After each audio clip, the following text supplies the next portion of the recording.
Yo, how's it going?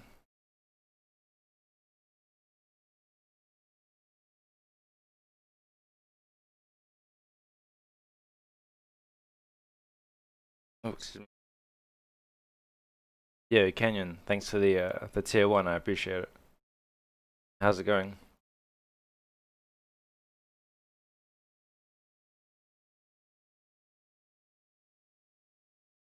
Yo, Hugo's desk, man. How's it going? Thanks for the 7 months, man. I appreciate it. Yeah, and Back's Magical Adventure as well. Thanks for the prime. I appreciate it. Oh, you guys are hype about that trailer? Did you see my work? I didn't.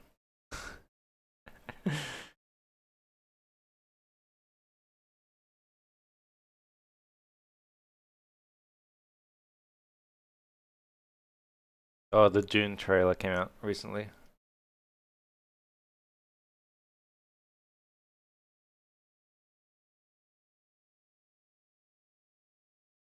Yeah, the trailer looks really cool.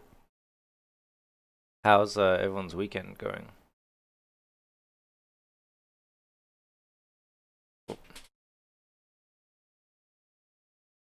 The soundtrack was very Pink Floyd. Yeah, so the Pink Floyd.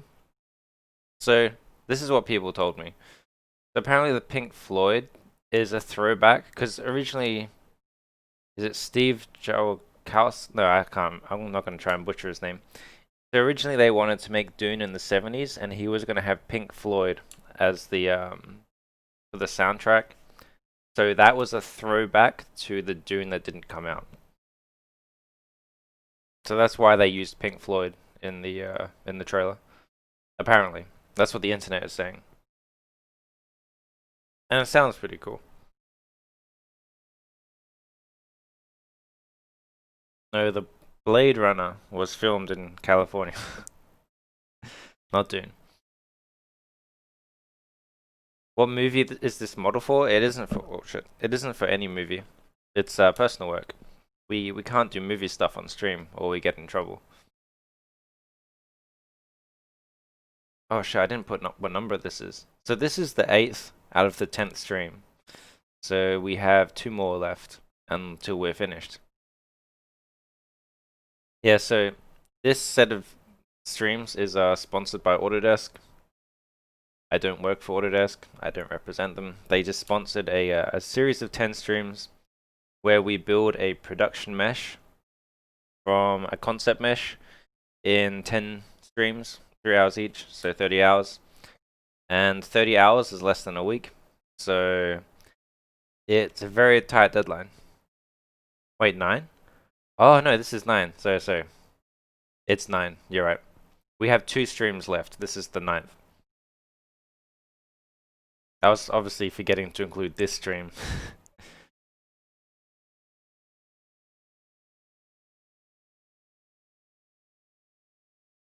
But yeah, so far already we already have a pretty solid model and we already have pretty solid UVs, which is pretty convenient. I mean, obviously we haven't finished, but yeah. So the general layout of how I've done my UVs, I'll show you. It's firstly based on material, so all the paneling is down the bottom. Excuse me. Then like your Mac and stuff. And it's also done with like left here, then right, then left, then right. So the reason we do that is, say for example, we finish this asset, we need to do an update to this. I mean, this happens all the time, by the way. Like, it's very common we finish the work and then suddenly we have to update it. If I model something here, and then obviously we need to flip it to the other side. Well, I didn't select the right thing. If we do our UVs this way, it makes it very easy for us just to grab our one thing, flip it across, then you grab all of your UDIMs and move them up once, and everything lines up again perfectly. So this is why I've done my UVs like this. I might compress it a little bit as well. Might as well move those 2 over. Yeah, how's it going?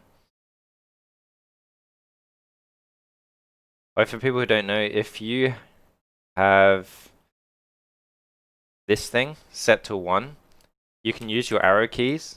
Oh, to move your UDOMs around, which is super convenient. Oh, too far. You can't go past 10. 10 is the max.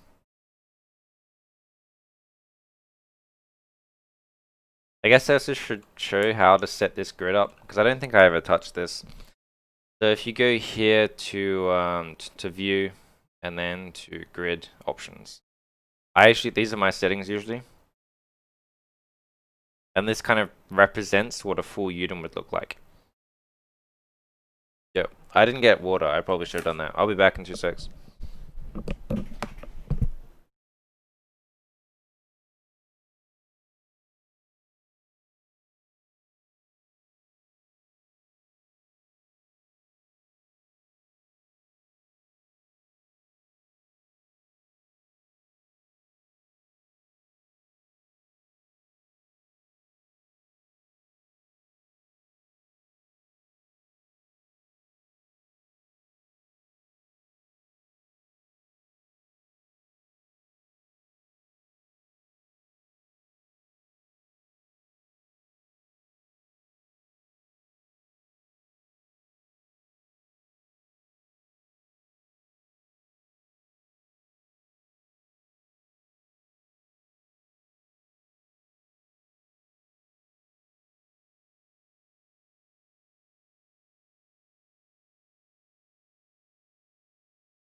Cool guys afterwards? Maybe. We'll see.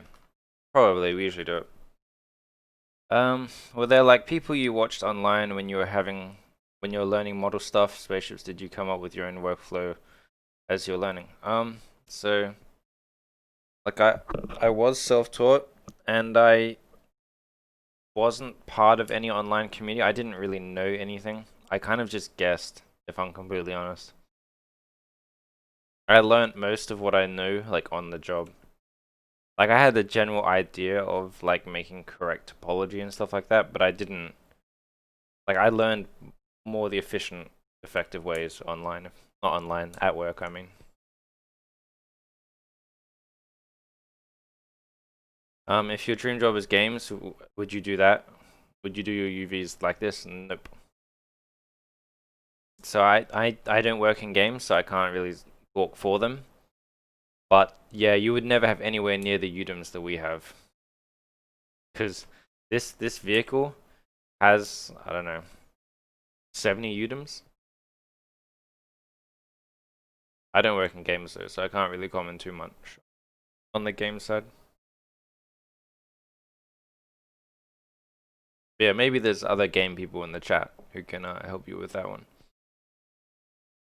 Yeah, in film we don't really have the poly limit. I mean not poly. We don't really have the UDOM limitations, so it's not really a problem for us.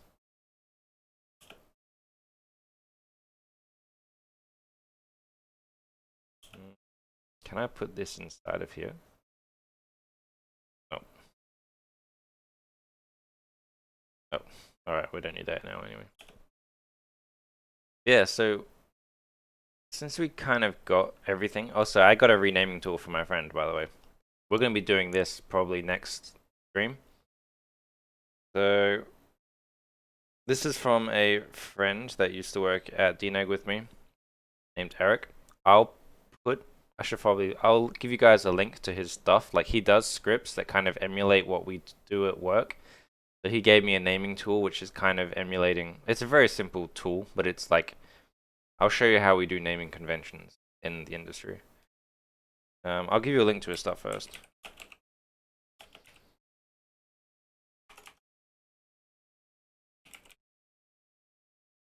If you guys want to check it out.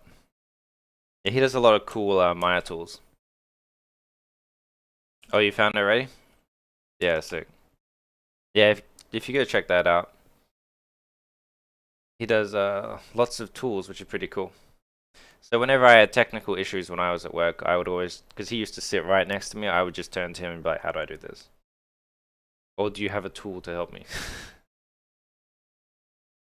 Yeah, he has some pretty cool stuff. So check it out.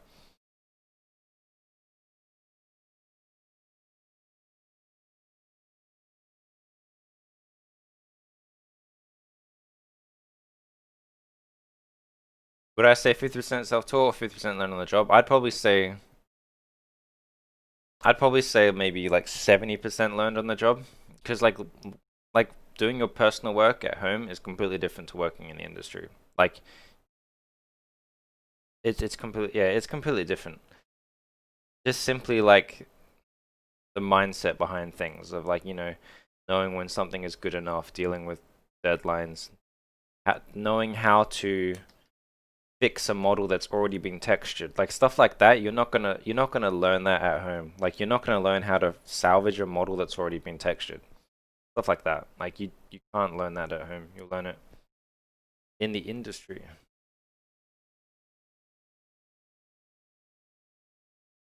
Yeah, maybe. I mean, we're gonna keep working on this, so I won't finish this. But like, I'll show you a very basic convention. So let's just do maybe like L engine. I've never actually used this tool. Maybe I should have. Maybe I should have learned it before I put it on here.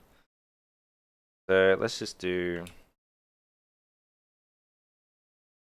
metal. Wait, no, that's the prefix. We want the suffix. If I, yeah, something like that. So this is how I would do my naming convention. You would just have like your top group, and then the children of the group are pretty much the name of the top group, with like whatever the material is, and if it's a geometry or group, pretty much. So this is a pretty standard generic naming convention. But we won't bother doing this yet because we'll be adding new pieces later. So but this is just the general idea so you guys can see.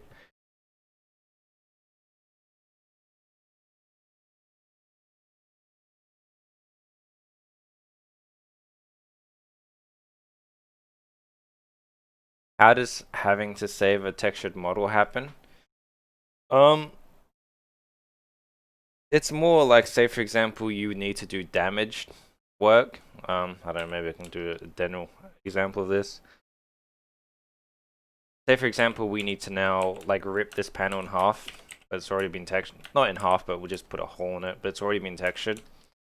So say for example, I don't know, I'm just gonna put a gash or something in it.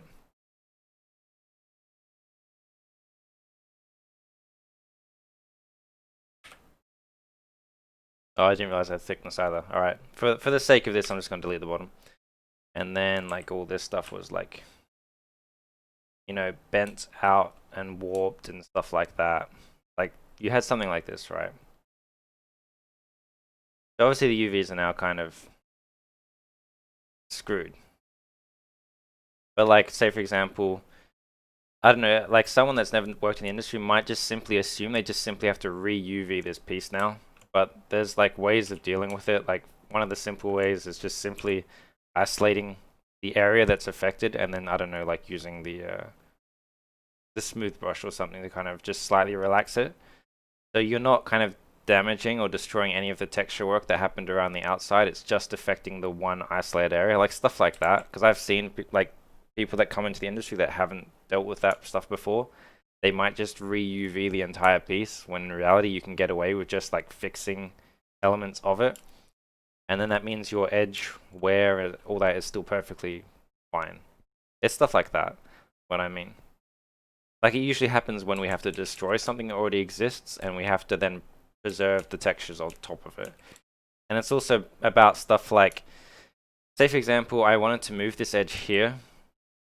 This is a pretty important thing. If your thing's already textured, but for some reason you want to move your line here, see how your UVs are screwed now?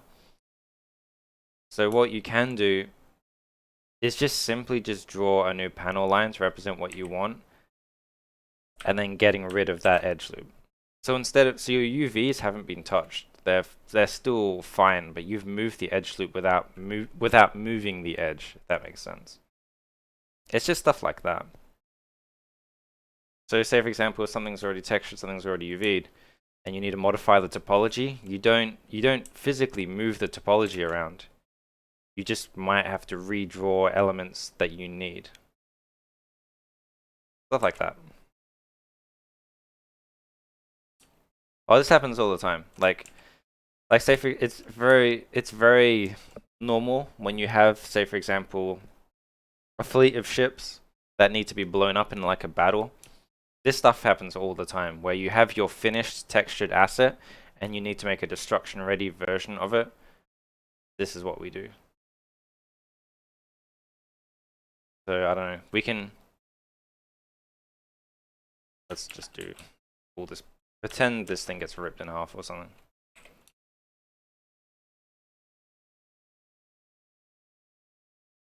You kind of like pick where you invest the time. So obviously, ignore the topology. We're not gonna deal with that part.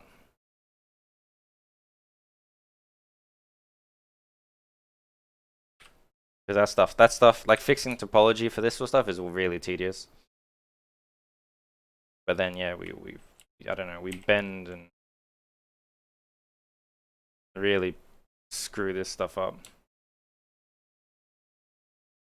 This is a bit over the top, but whatever. Obviously everything's broken here, so then what we would do is we would just find the area that we broke, and then I don't know, we might just, you know, oh, where's my thing gone?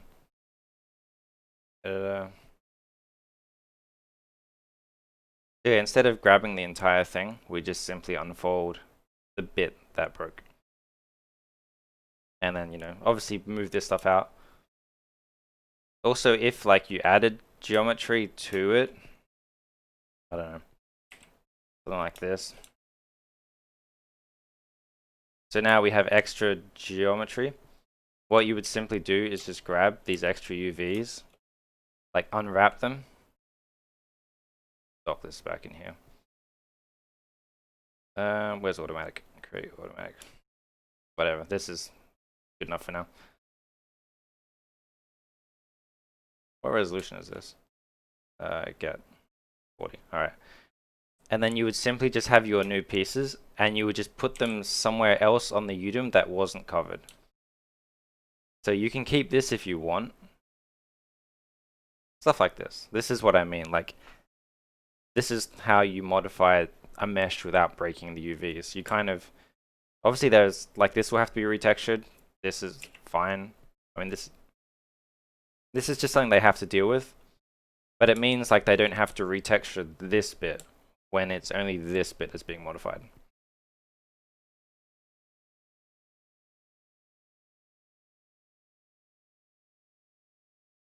Do new people get lessons for this stuff? Not really. That's when you just ask your like the supervisors usually help with this sort of stuff, or the lead or something. And this is sort of something you learn on the job. And this is kind of what I mean by saying, like, you don't really learn this stuff at home. It's what you learn, yeah, at work. Yeah, give me a sec.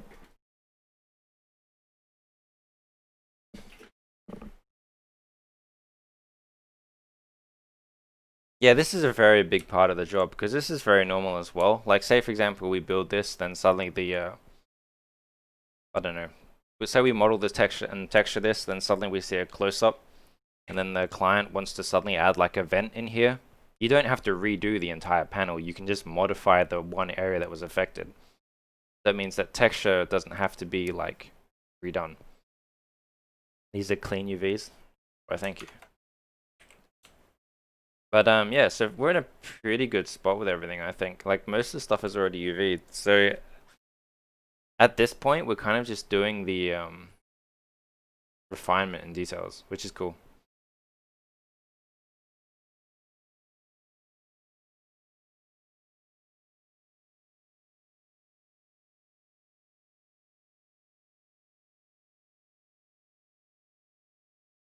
Yeah, thanks for the Mr. Piatto. I didn't see your Prime as well. Thanks, I appreciate it. All the subs came in at once. Yeah, we hit 5,000 followers. That's pretty awesome.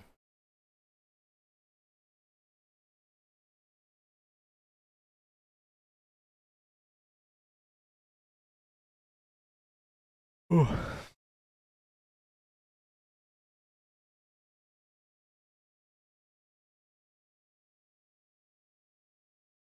Wasn't cutting the Star Destroyer a clusterfuck? Not really. It's the same general idea.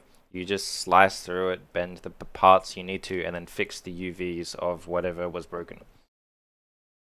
It's the same. It would be the same thing as us just slicing through this and modifying that. Yo, how's it going?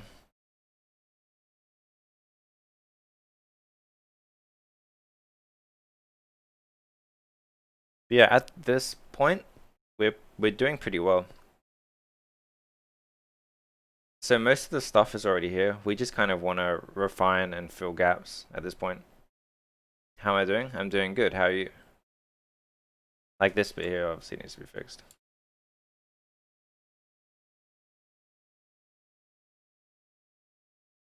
This bit's super broken.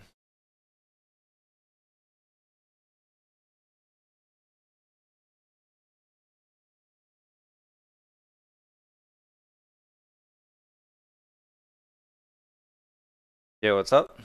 Not much. We're just chilling. Wrapping up this asset. We don't have that much time left. So at the moment we're kind of doing the final stages.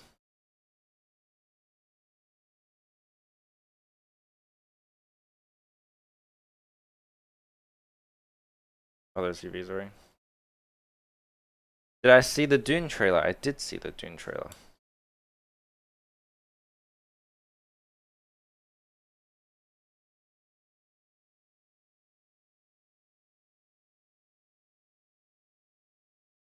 This bit is weird. How are we gonna deal with this? I might just add a cap on the end. Cap is probably the easiest way to go.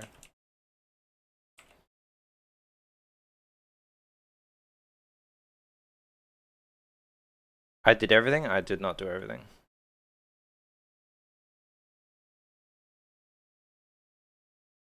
Oh. You like the thruster? Thruster's pretty cool. Does it happen you guys model things specifically for trailers? I wouldn't say we model things specifically for trailers, but things can change by the time a film comes out. It's not that things are done specifically for the trailer, but yeah. There's a famous one where if you look at all the Thor 2 trailers, there's a different spaceship every single trailer. My friend modeled the ship. That's kind of funny. That's the worst.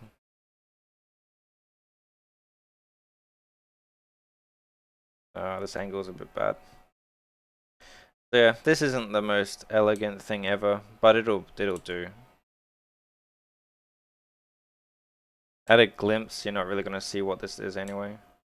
It kind of looks like an extension of the panel in a way.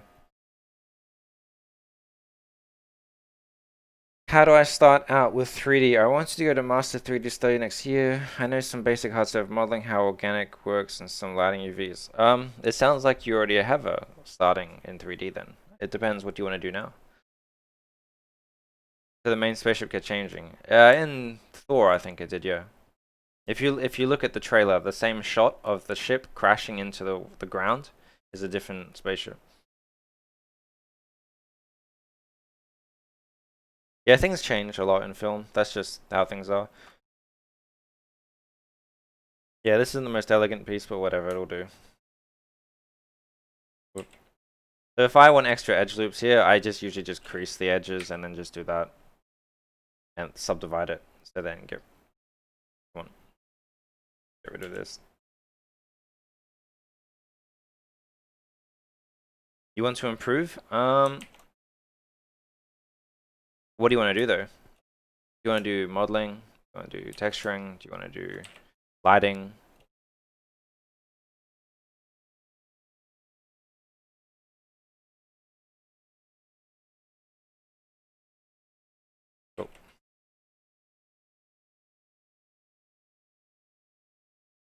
What will I do once the ship is done? Some ZBrush stuff. I've been working on something in my spare time. I'll show people actually. Do this over here first. Whoop. Oh, my mom's dog is super cute. I've been showing everyone photos of my mom's dog.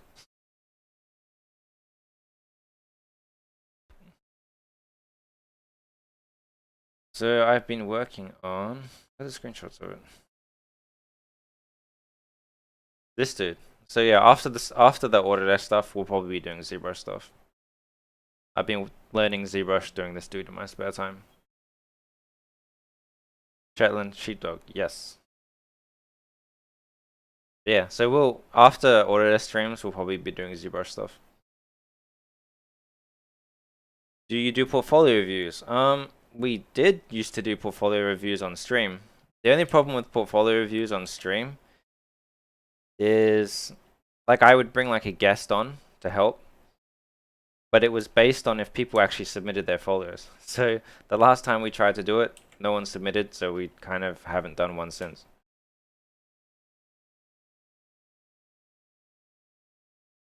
I might as well just soften all this stuff.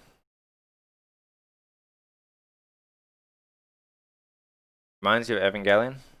Yeah, it's from an anime. Let's see. Yeah, that will do. It's not the most elegant thing, but for the purpose of the actual asset itself, will be fine.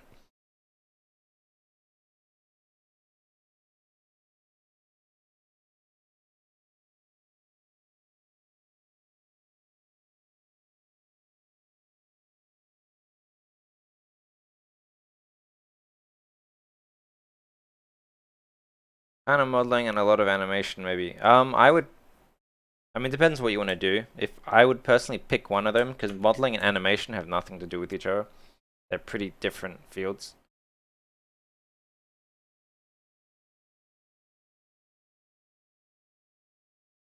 What is this? Oh. Get rid of this. Yeah, what we're going to be doing now is pretty much just looking over the mesh, like seeing where we can clean stuff or just add details. Maybe some more panel details could be kind of cool. Like when I do stuff like that, I just usually just grab existing assets that already exist and just use these. Like, because a lot of the time the surface detail on paneling doesn't matter, it's just white noise. So a lot of the time you can get away by just simply reusing bits everywhere. I mean, don't go too crazy. You don't want to cover your whole mesh. You don't want to cover your entire paneling in like the same detail or it becomes a bit too much. So I just got welcome to the chat. So I missed some stuff after here. If people could let me know what I missed out on.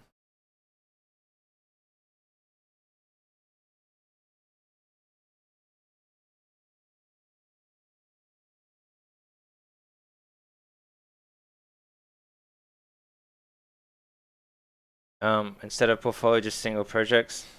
So I didn't used to do it because I had a Patreon where I would give people feedback there. Patreon I'm not really doing at the moment. So I don't know, maybe. It was more like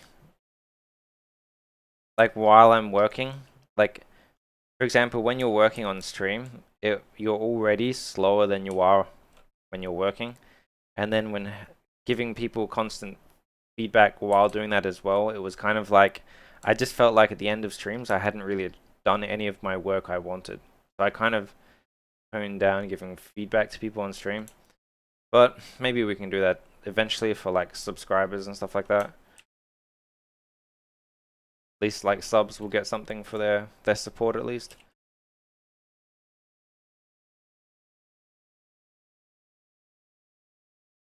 My Patreon's still active? No, my Patreon's not active at the moment. It was just too much. So originally when I made my Patreon, I didn't expect to have a job by this time. So I kind of started setting the groundwork for like keeping myself afloat during COVID. But I mean, I managed to keep my job. So I didn't really push my Patreon too much. And then I closed it down because it was just, I couldn't devote the time I wanted to it. Yo, Lucas, how's it going, man? What is this? Oh, that's not good.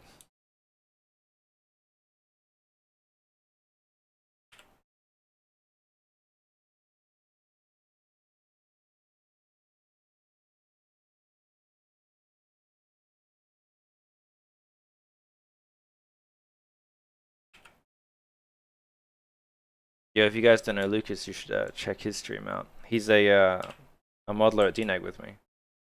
Super badass creature guy. So yeah, check him out as well. He started streaming recently, so we need to give him some support.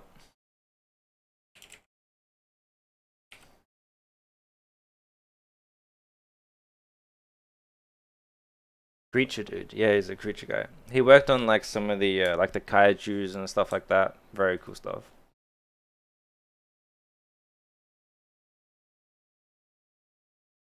Why is this so off? Maybe this one's off.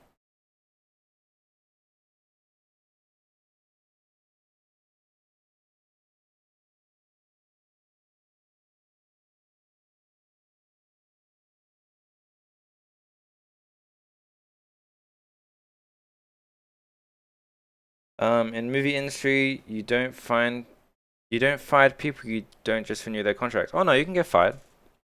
For sure. Like, there's no saying people won't get fired. You can get fired from any job. Yeah, like I don't know where that would come from. You can easily get, well, not easily get fired. You have to really fuck up to get fired. Like you would have to like leak something or something like that to get fired.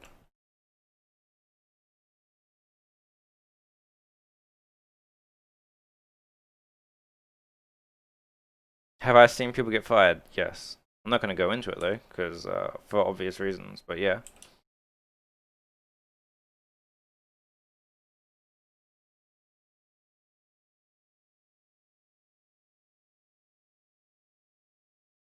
So yeah, I'm kind of just adding detail from existing pieces I have already, because this is much easier than just modeling. Like, there's no need to model stuff when you can just take existing assets that already kind of look cool.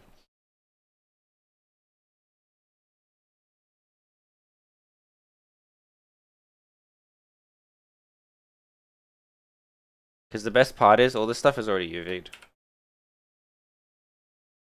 Have they leaked stuff?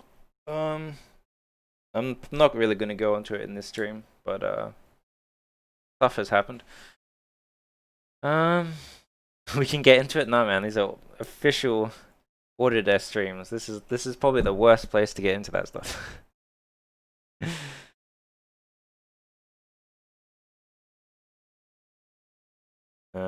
Yeah, I'll put that there.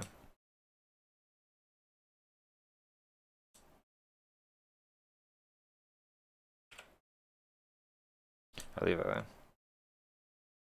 It's been a year since we started the Macross. Yeah, the Macross has been put down for good, I think. I'm gonna just do some renders and do some paint overs to finish it off. My spare time. But yeah, I think the Macross is done for good now. Just because like I'm not really learning anything by doing the Macross. It's much better if I invested that time into ZBrush.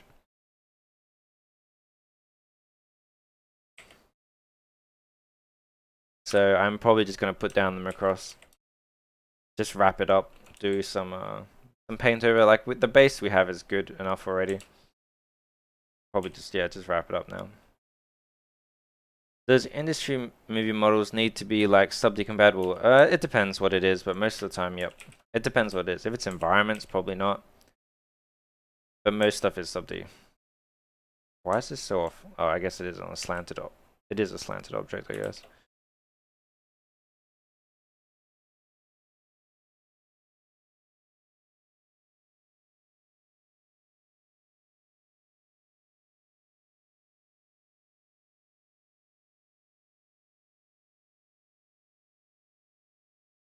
I mean, it's pretty easy to not get fired. Like, I'll just put it that way. Just be a normal person. Do your job, and Don't leak stuff. Yeah, a lot of the time, like this sort of generic panel detail I add usually doesn't really matter. Like no one's gonna look at the panel detail and like care if we're being real. So a lot of the time I usually keep the panel detail usually pretty basic really. It's just like stuff there to pick up highlights. It's nothing too crazy. If you want to add like very specific stuff, that's totally cool. But like the generic sort of stuff, I just add. You just want to have something that breaks up like the edges, catches glimpses of highlights.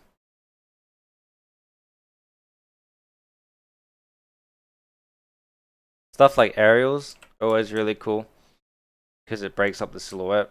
Quite nice. I do like this piece though. I want to use this elsewhere. Maybe we'll use it here on the side. Just because it's a cool piece. Oh no, I broke this one. Alright, I'll grab the new one again.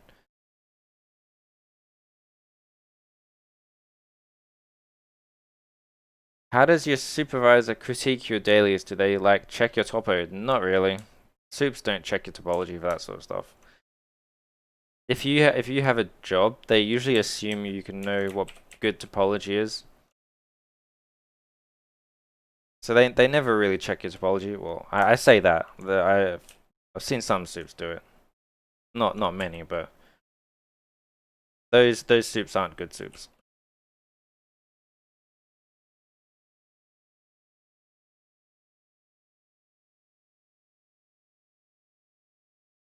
This is why I keep ashing is cool. We can add like cool little details free without having to actually do anything. These things kind of nestle nicely into here.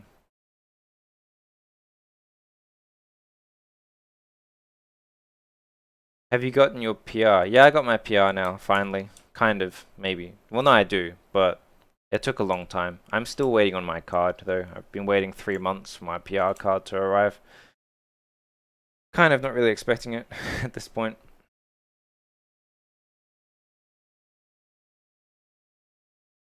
Soups? The boys? No, I've never seen the boys, but I know what you mean. No, I was talking about supervisors. Let's see. These things are always cool, like little lights. Like the main thing is to not really care too much about this stuff. Like people when people first start out, they might very like overthink these details quite a lot. But the reality is, a lot of the time, this stuff doesn't actually matter what it is. So I usually kind of just go crazy with it. Well, not crazy, but like I'll just put this stuff around just at the start, because this stuff doesn't really matter. Especially in the context of these things like flying around, no one's really gonna see what it is. That doesn't look good though. I mean, don't go too crazy with this stuff. Don't add detail for the sake of detail. You kind of need to balance it out. I find it much easier to go too far and then bring it back later. Oh.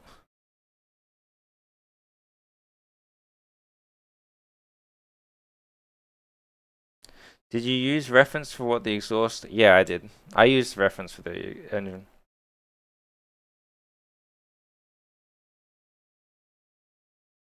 Kind of a cool looking vent.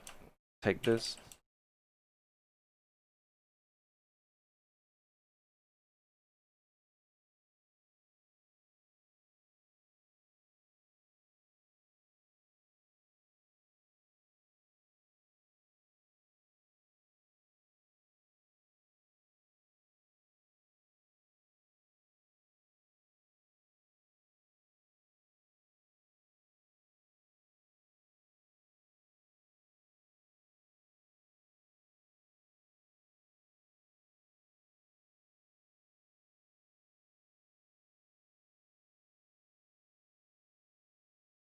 I'm gonna move it away from that line though, because it looks weird when you have like a straight thing next to a diagonal.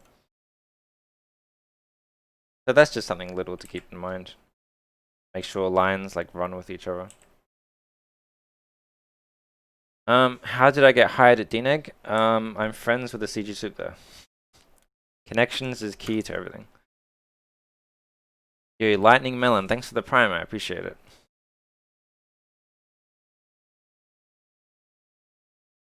I never applied at Dneg.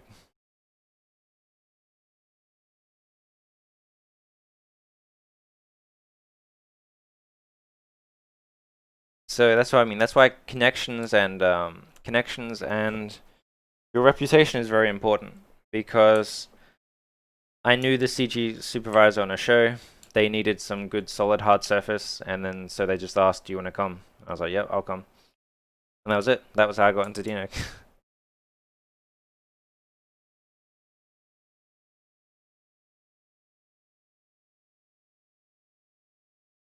But that's after like 7 years in the industry though. Like that's you don't just doesn't start that way.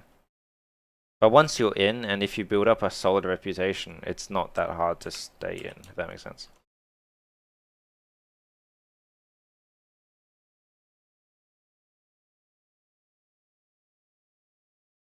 And everyone's process is different.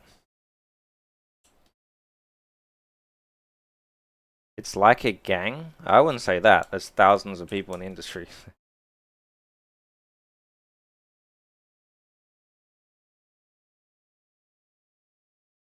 Yeah, how's it going, Andrew? Yeah, Andrew went through the green light program to get into Dneg, so he'd probably be a better person to talk to about breaking in.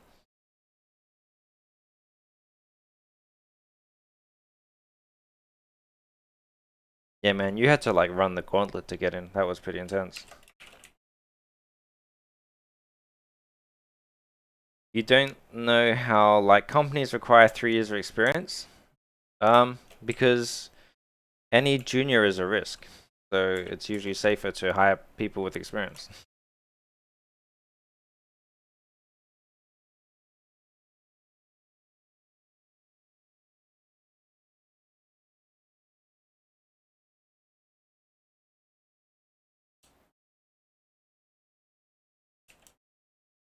Yeah, that's pretty fine. But you can see like what we're adding at the moment is we're kind of just peppering the paneling with like very generic shapes. Like it's not.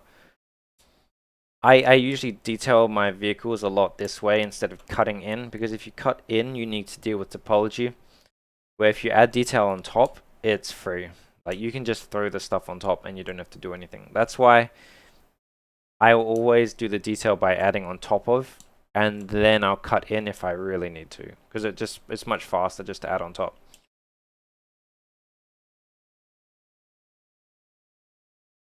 The work experience meme is once more. What do you mean? Yeah, so Andrew went through the internship at Dneg. That's how he got in. This is a cool piece. Let's grab this one. Whew.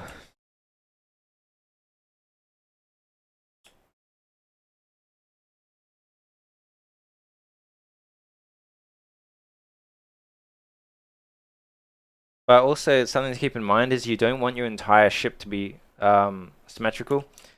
So it's kind of cool every now and then just to have like a piece which breaks up the symmetry. Like maybe something like this. That's a bit too high actually. A bit more flush. Yeah, so like a lot of vehicles and things are symmetrical, but having one thing, like a few things that break up the symmetry does help quite a lot. So this is part of panel. Oop.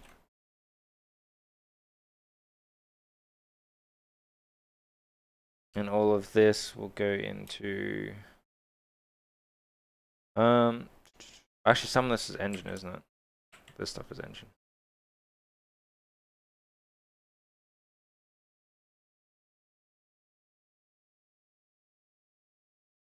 Our engine detail.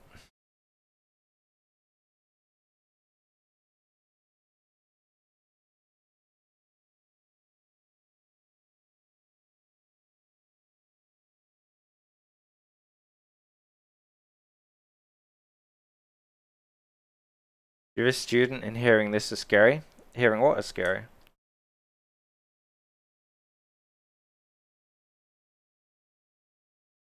Ooh.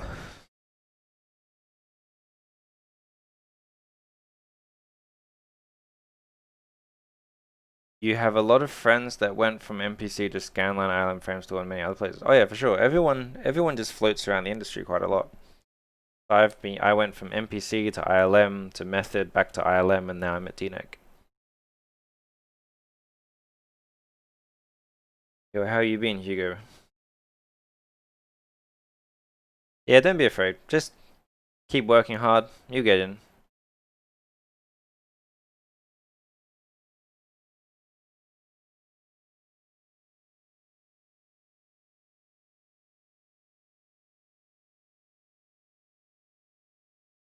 Cool piece.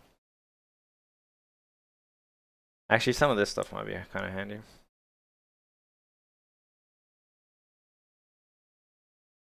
So I'm kind of looking at like, so I usually do this quite a lot with kit bashing. Like I'll look at like the inner pieces, which can be kind of useful and cool.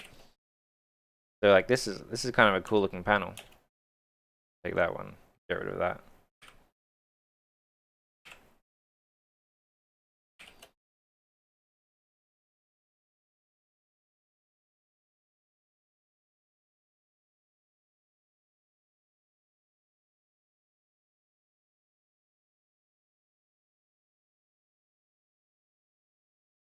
Kind of might be, oh shit. This might be cool here actually. Oop. Yeah, a bit more asymmetric stuff. Maybe something like this.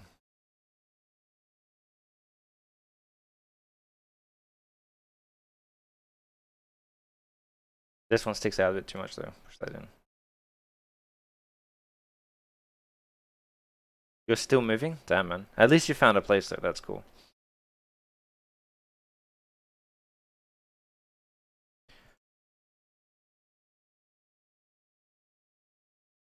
Do I spend time making my own kit bash sets? Yes. So this is all my own kit bash. Like this is my my sub D kit I actually sell. So you can pick it up if people wanted to get this kit, they can pick it up from my Gumroad. But yeah, I make my own kit bash kits. Me personally, I'm not fond of buying other people's kits because I know I could just make my own kit and sell that myself. So I usually just make my, if I need a kit, I'll usually just make it because then I can just sell it myself. These things are kind of cool, but I only want the top. So we're gonna just steal this stuff. Oops.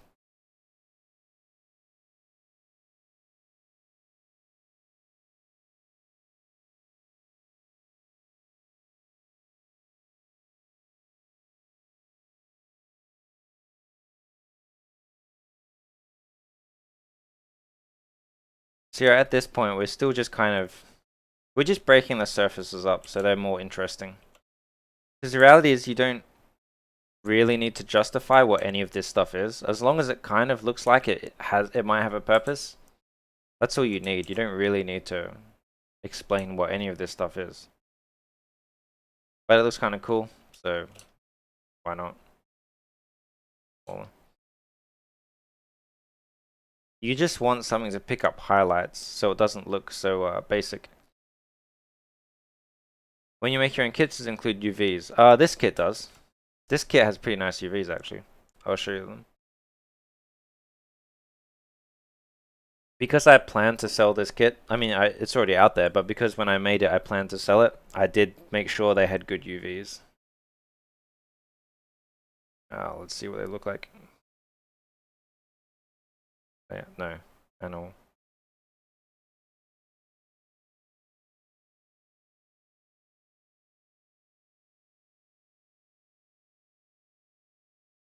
Yeah, everything's quite nice.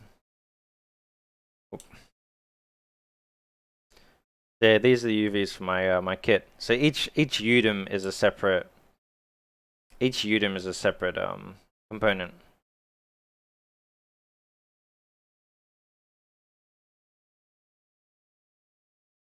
Do you avoid texture because of how it will be used? What do you mean by that? I don't avoid texture. It's just that's just not my job. That's it. It's not like I have a fear of texturing or anything like that. It's just not my job, so I just haven't textured. But I do like do texturing like my personal projects, but not production texturing. I usually just do like, you know, like stuff in like Octane, procedural stuff for my personal projects. That's about it, really.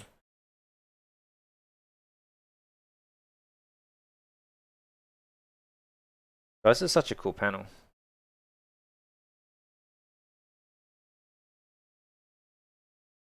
When you sell it, we'll give the customer the texture how they want. Yeah.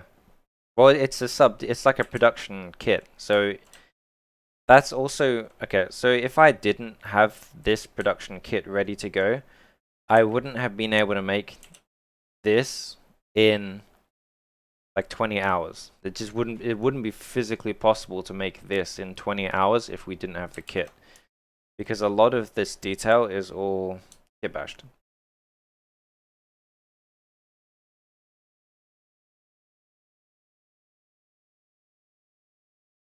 Is there a way to save the standard with the checker map instead of having to redo it every time? What do you mean by save the standard with the checker map? Like save a shader? I don't know. I guess you can save a my file with the shader and import it somewhere if you want, but it takes like 2 seconds to set up the UV map.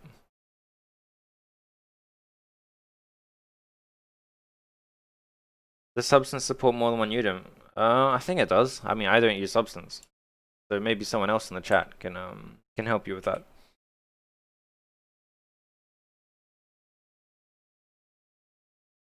I mean, you can, but like the time it takes to set up a shader, like a UV thing, it's very simple. You just go to Lambert, go here, go to this, you plug in your. What? It's buried in here somewhere. There it is. Open. And then I just change this to 4. There we go. It's not too bad. Do I use Mari? I don't use Mari. But Mari is like the standard for texturing if you do want a texture. In film, we're talking about. Like I'm always talking about film, by the way. Like if I say like, oh, it's a standard in this, it's for film. It's not like I don't talk on behalf of gamers or anything like that.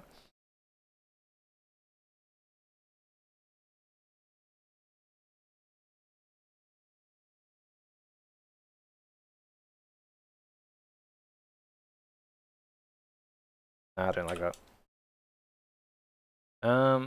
You're just asking. Fairly recently, they added for support for it. That's pretty cool. You love Mari? Yeah, Mari's pretty cool. If you want to be a texture artist in the film industry, you have to learn Mari. I know a lot of students these days think like, oh, I'll just do everything in Substance. But you can get a job without knowing Substance, but you can't get a job without knowing Mari. That's in film. Once again, in film. Just something to keep in mind.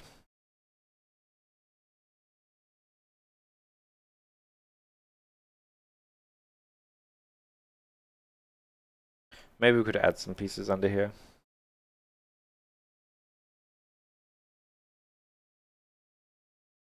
This is a texture artist. What do you mean by this is a texture artist? Mocha Pro? I have no idea what Mocha Pro is. Whew.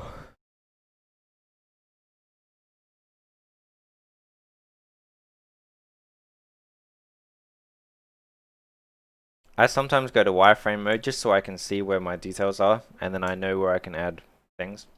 But yeah, we've been going for an hour, so I'm gonna get up and have a quick break, and I'll be back in like a minute.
What are you guys talking about?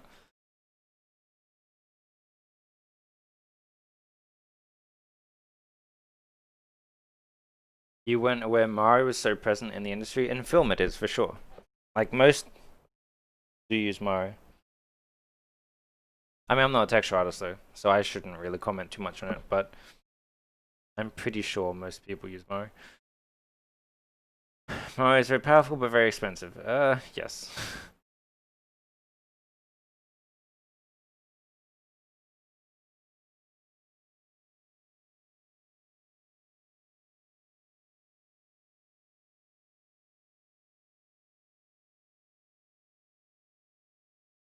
Yeah, how's it going, Channable?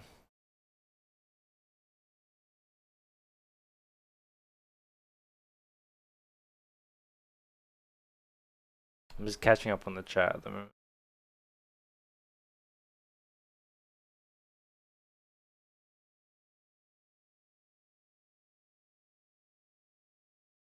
Avengers Crucial. Oh yeah, this is my Avengers Crucial.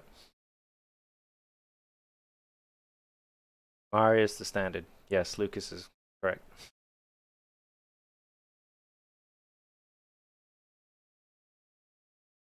For film. We always talk about film in here, by the way.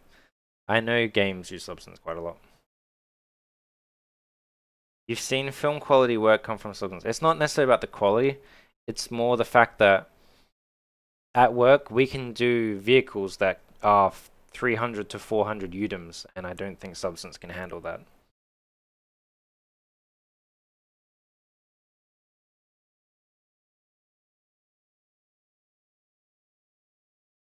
How broad should your knowledge of Maya's features be to quality for modeling job in the vehicles?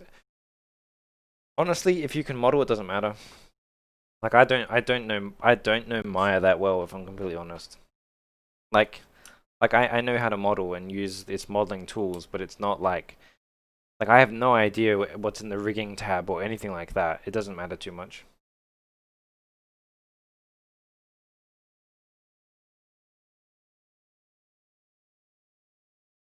What was the name of the guy who got into ILM after leaving his regular job later in life? Masa Narita.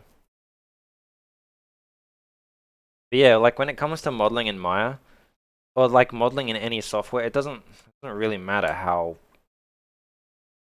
clever you think you are. Like, as long as you can do basic topology, you're fine. It doesn't matter too much. Yeah, we'll keep adding more details for a while. So I'm looking at more like the inner details now that we could use.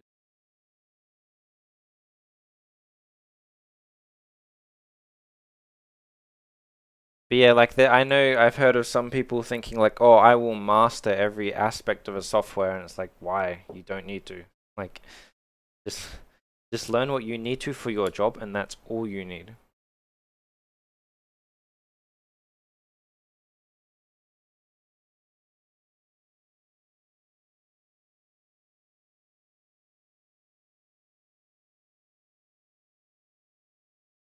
I mean, you can if you want. It's up to you, but it doesn't really matter. Like, as long as you can use the main basic tools, that's the only thing that matters. This is a pretty cool little panel. We'll just take this one. So yeah, as you'll notice, like when I'm at work, I try and do the least amount of modeling as I actually can, especially when you have a tight deadline, because you can just get away with so much with just duplicating and reusing like details. For hard surface at least. So try and model the least amount you can. Because especially when it comes to like stuff like these surface details, no one really cares. Like, no one will really look into this panel that much.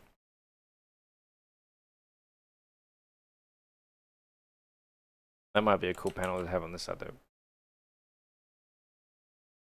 I didn't realize how large and flat this surface was. That up a bit.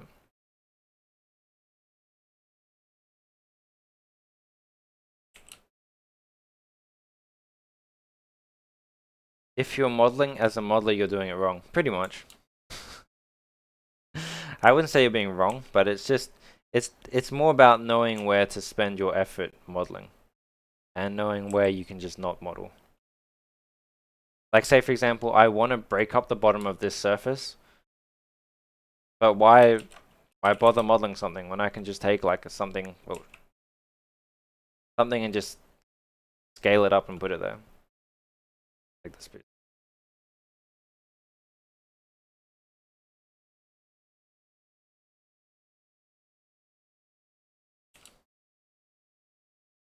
Because this is such a subtle part and the light won't catch this that much.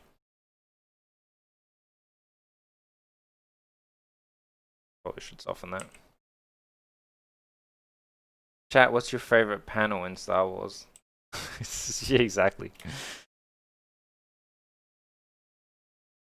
The one where it floated in space. So I'll do this a lot. If I have like a large open area that I want detail, I'll usually just grab a kitbash piece, scale it up large, and just stick it there. And then if I want more detail, I'll just add detail on top of that panel. Alright, this one penetrates, so we're gonna scale this one down a bit. Stuff like this.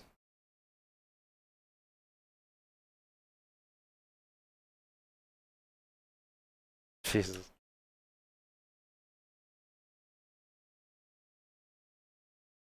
Do you do your smoothing in the render? Yes. So the point of like doing sub demesh is that it stays low poly while we work on it. And then at press one button. At the render time, it becomes your nice subdivided mesh. You haven't been on the stream for a while. Is Macross done? Nah, Macross has been put down. I'm going to like in my spare time render it and do a like paint over to finish it. But like with the Macross, I'm not really learning anything while doing it. My time would definitely be spent better like on ZBrush. So from now on, we'll be working on this dude on stream the next few months. Because yeah, that's the thing, right? If I just keep doing them across for another 6 months, I'm not really learning anything. Where with this, I need to learn ZBrush. So we can just fight that battle already. Yeah, ripped them across. What's the difference between a senior and a lead? The lead leads, and the senior just does work. I guess that's really it. It depends on the studio. It's different. All right, let's see what this looks like. So this is in L engine. So wait, this one needs to be in the center.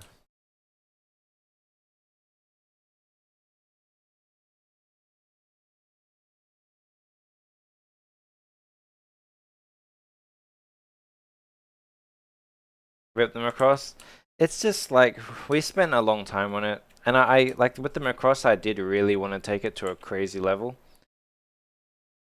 but it's just I need to start learning something new instead of just doing the same thing over and over. So that's why I decided to focus more on. We'll be learning ZBrush on the stream instead of across.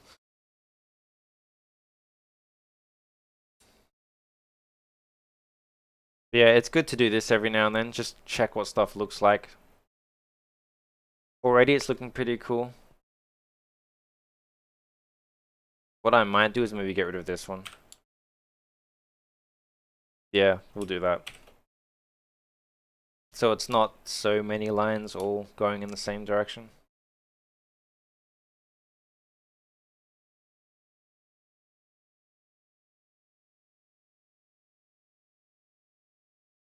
That's quite irrelevant to modeling, but do you have any tips when it comes to moving abroad for a job for the first time? Just do it. I guess. Yeah, I don't know. You just do it.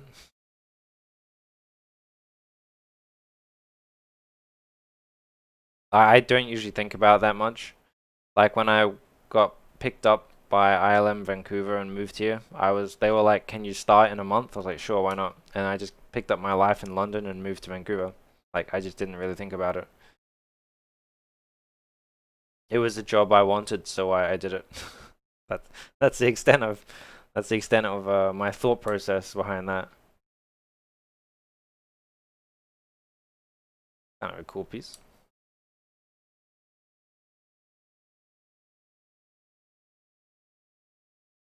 Oh, it's not.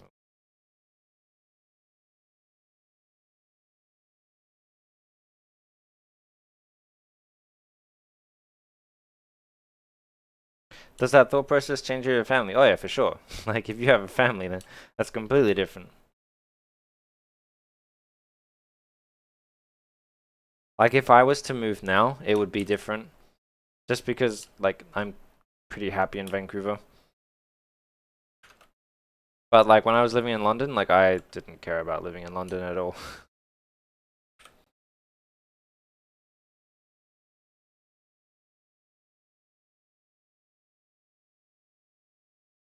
Yeah, for sure. Like it's much easier to do when you are younger. So I want to break up the bottom, but so I'm probably just gonna use large panels to do it. Keeps it easy. Oh shit. Keeps it easier.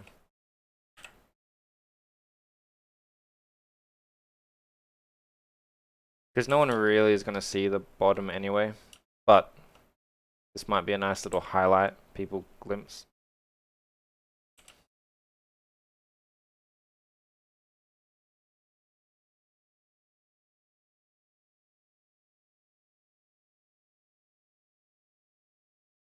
What do you do when you have a family? Oh, oh, you're asking Hugo. All right. Hugo just works for himself.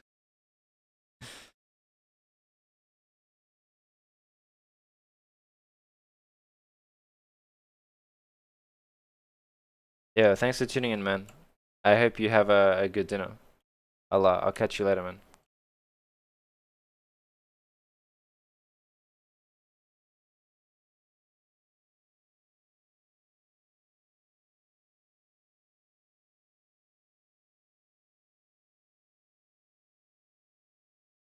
Do I want to add detail to this? Maybe I should. Might just do that. Let's see what this looks like. So I have like a locator here at all times. So if I ever want to add detail to this, I always just use the locator to like snap stuff to it. And in theory, this will line up correctly. And it does. Oop. I was thinking of adding more interior detail to this thing. So yeah, this is going to line up quite nicely. And then I'm probably just going to lattice this one and just see what it looks like. Since it's kind of behind, it doesn't really matter too much if it breaks or not.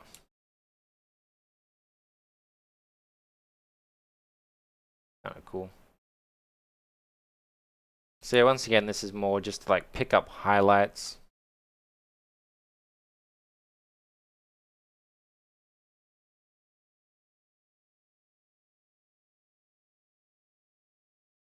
Sure, whatever, that will do. Yo, take it easy, Hugo. Oh, you got work now? That's cool, man.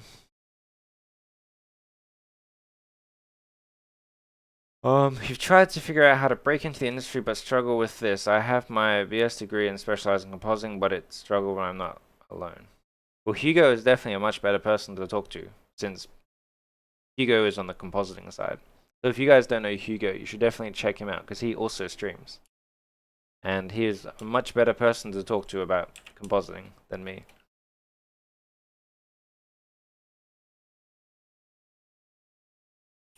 You will scale this in a bit.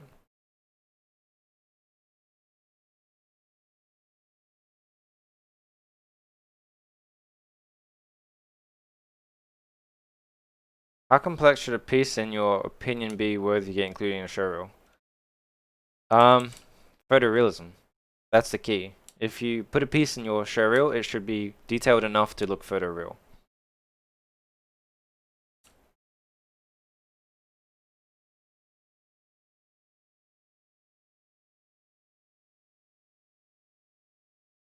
So yeah, if you wanna know how detailed your piece should be, go to a museum, take a photo of like an aircraft, and build it to that level. And that's how you know if your thing's detailed enough.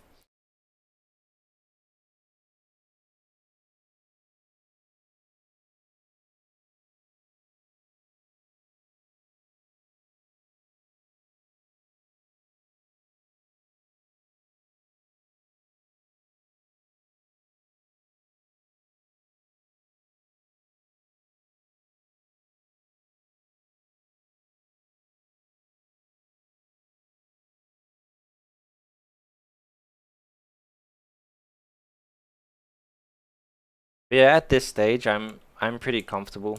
Like, this is kind of, I guess, usually what happens when I work on a project. Like at the start, I'll work super fast on it, but then once things kind of get into motion and you feel quite comfortable with the state it's in, you can kind of relax a bit. So now it's kind of just, adding details for fun, stuff like that. Also try and break up your details. So like not everything has to be square or circle, just mix and match a bit.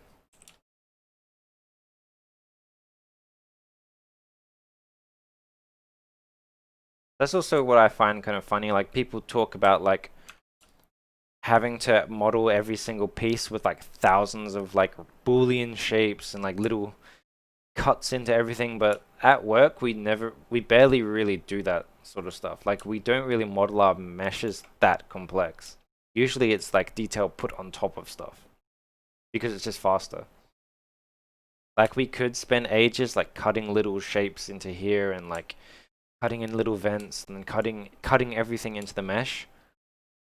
Or we can just get away with adding detail on top and it will look generally the same in context for the film. I mean, of course, for your own personal work, if you want to truly show off your modeling, then that's different. But for us, like when you're under a tight deadline and you need to add detail quickly, it's usually easier just to put detail on top.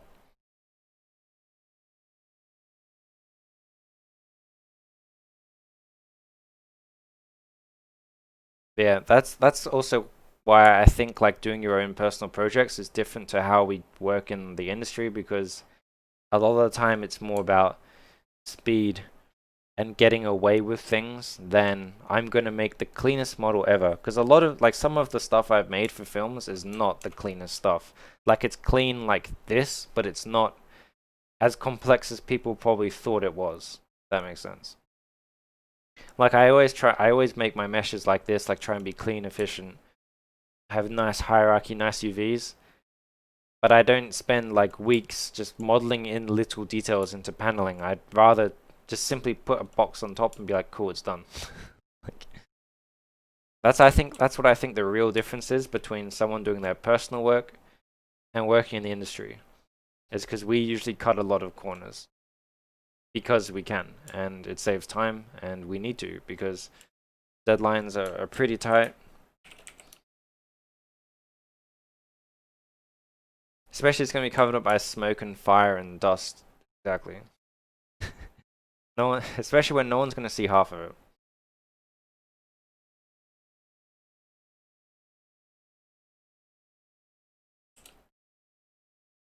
But yeah, this top area is super flat. I want to try add something on it, which will just break it up to not be as flat anymore. So maybe, I don't know, maybe this piece might be a good thing. Like a lot of the time, I usually add stuff just to kind of break straight lines. Why not leaving those details to normal maps or parallax? Because we don't have poly restrictions. And anything you can add in model makes texture artists' life much easier.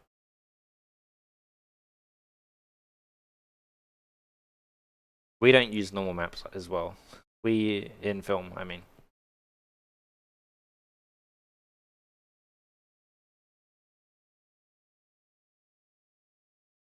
Because that's the thing, right? It doesn't take me long to add this model detail on top, but if I don't do that, the texture artist will have to come in. But usually what the texture artist will do, texture artist will take the details we have and then add texture detail on top of it.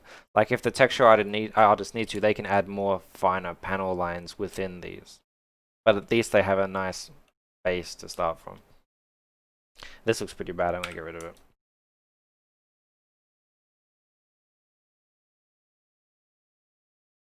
What is this? Kind of weird. We don't use normal maps in film? No. Because we don't really have to. I mean, normal maps is like faking lighting, right? We don't have those limitations of games, so we can just have high res meshes.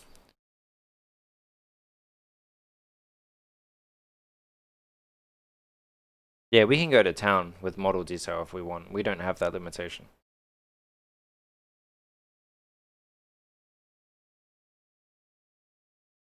I like this might be kind of cool. So I'll do this a lot with my kit bashing stuff. I won't just look at the big piece itself. I'll look at the smaller pieces and see what I can use.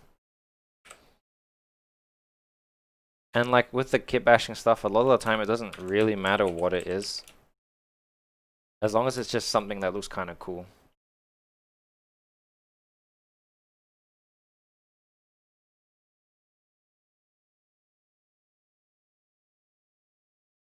Like for some reason it kind of makes sense that this would be above the flap and stuff like that. Or maybe we can kind of, this might be cooler if we kind of overhang this onto this. Yeah, maybe like that.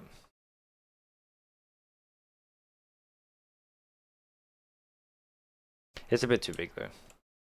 Drop that in here.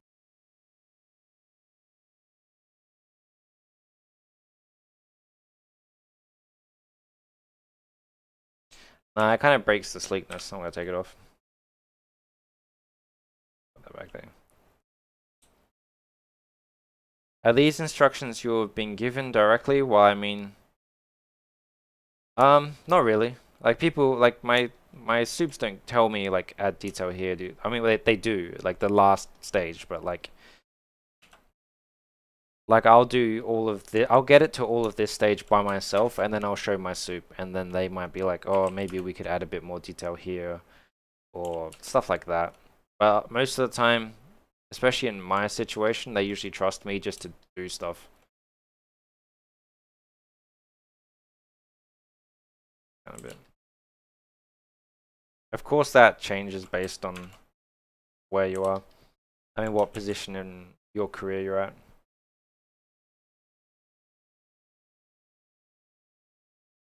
This area is super flat. Maybe we should add something in.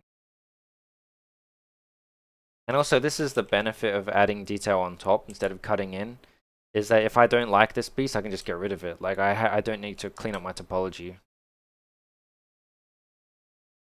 Are there any moving parts? I think... I don't know if these ones can move properly. They might be able to. Once upon a time, I think I did group them to be able to move, but maybe not at the moment. Probably not. I think this inner flap moves. Like, I think this... Let's just see what this looks actually. I think this piece originally did move. But I don't think there's a hierarchy built for it at the moment. I think this is meant to rotate. Maybe. Whatever. A lot of the times, they usually won't bother with this sort of stuff unless the camera's going to be here. Because, like, there's no point going to the rigger going to a effort of doing a complex rigging system for something like this if you never see it move.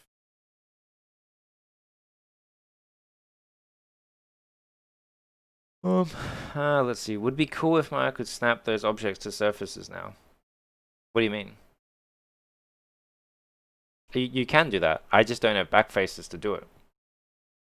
Do you guys know about snap together? So say for example you have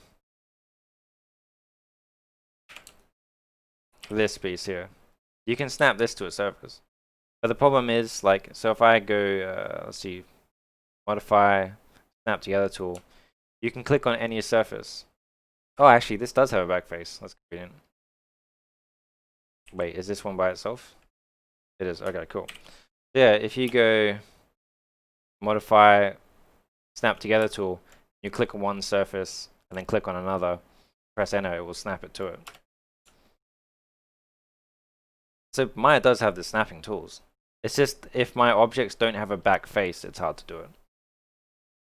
What I can do is snap the front and then flip it over, but it doesn't save that much time really. Like, so you can do snapping.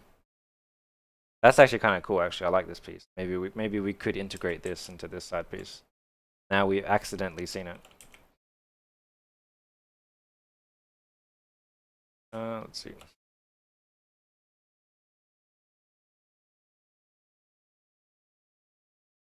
Yeah, so that's kind of cool. It looks a bit weird with these extra ones though. Get rid of that one.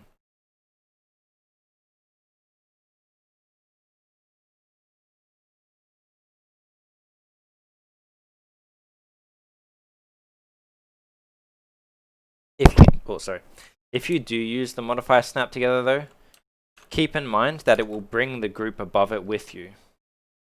So if I don't take things out of this group and I snap that, it'll bring the whole thing, which can be cool, but also a problem. So the convenience of that is, like, say for example, so we did this quite a lot when I was working on transformers. I'm just going to use this as an example. So say for example, we had an arm or the leg. When we built the transformers, we built them in like a neutral position, like they weren't directly facing forward, if that makes sense. So what we did was we made a plane and we kept the plane within the leg, and every component we needed, we snapped it to the plane and then just moved it where we needed it. So everything like lined up straight down. If your arm, like everything will line up straight, same with your leg. And that's where snap together is super handy. Do you think about the functions for the pieces you're adding? If so, how? Not really. As long as it's implied that it could be a thing, that's all we care about. We don't like I don't know. This is a very mechanical looking area. So if we add mechanical looking pieces to it, it makes sense, if that makes sense. But I wouldn't just grab this piece and stick it on top of here. It wouldn't make as much sense. Do you ever get carried away with adding your own touches to concepts? As long as you follow the concept, it doesn't really matter how much detail you add. I mean, if you keep adding too much crazy stuff, that they just tell you to tone it back. So it's not. Yeah, as long as you can make it look cool, that's all that really matters. Do you ever get? Oh, yeah, so that. But yeah, I usually don't think about this too much. As long as it kind of looks like it makes sense, that's the only thing that matters. Like, I don't think, oh, this is a cap so they can get into this, or like stuff like that. It doesn't really matter. What's that? Oh, yeah, it's on.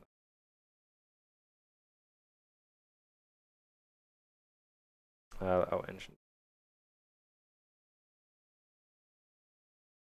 Oh yeah, as Channibal said, all the stuff exists as VODs.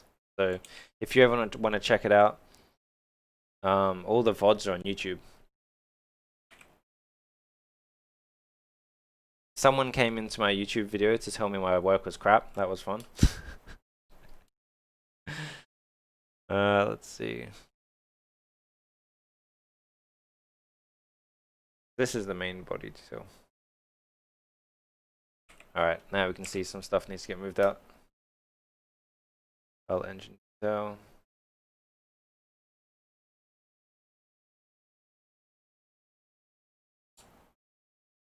Yeah, so everything we do here is uploaded on YouTube. So you can always check it out. Want to join the Discord? Yeah, good work, Channel. Advertising everything.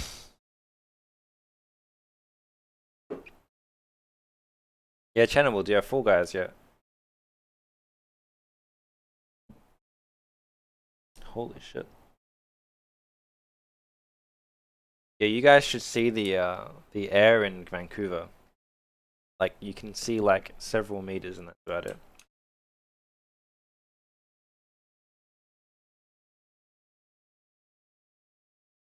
Did you actually get it, Channel?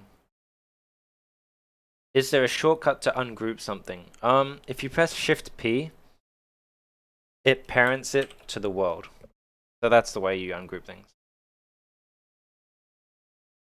It's like Blade Runner outside. Yeah, I know, right? And the crazy thing is, the fire's not even in our country. But yeah, yeah. If you use Shift P, you can parent to the group to the world. So that's how you ungroup things. What is this? Can we get rid of that one? Oh no, I'll probably leave that one. We can get rid of this piece though.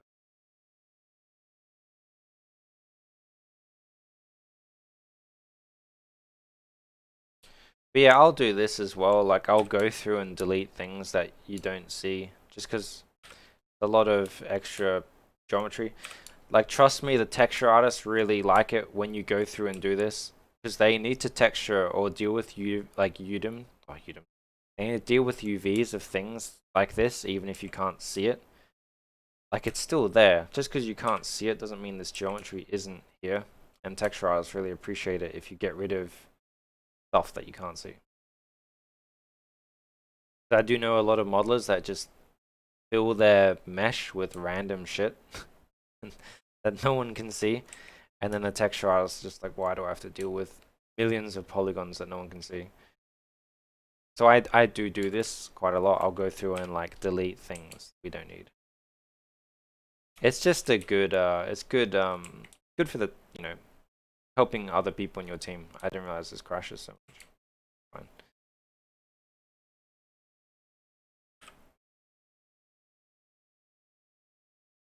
You just noticed? Oh yeah. I mean, I don't work for Autodesk. Like, this is just a series of streams they decided to support, which is super cool. They liked what we were doing and wanted to reach out and contribute, so that was super cool. Like, I don't work for Autodesk or anything like that. I don't represent them or anything.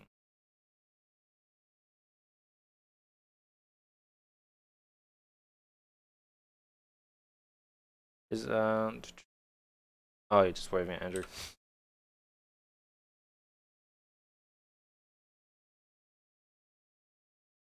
Yeah, just fixing penetration, stuff like that. I wanna put a new piece in there. I don't like that. Dealing with stuff like this is always good. Like, this piece just goes directly into there, but I don't know, just by simply capping it, things just look like they fit together better. We just, I don't know, this. Like, that was like a very quick fix, but already it just looks like it's more integrated. So I do that quite a lot. But we don't need any of, whoa, we don't need any of this now. We can get rid of this.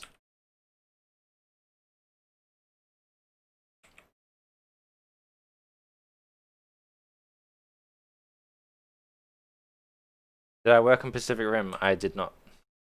So the projects I worked on at ILM was Valerian, Transformers, The Last Night, yeah, whatever. Star Wars Episode 8, Last Jedi. I worked on Solo. I worked on Terminator Dark Fate, and then I worked on Episode 9 at ILM. But yeah, Pacific Rim was way before I got to ILM.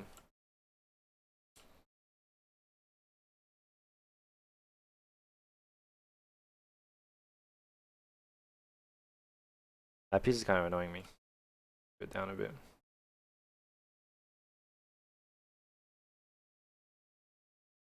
Oh, there's a big hole there now.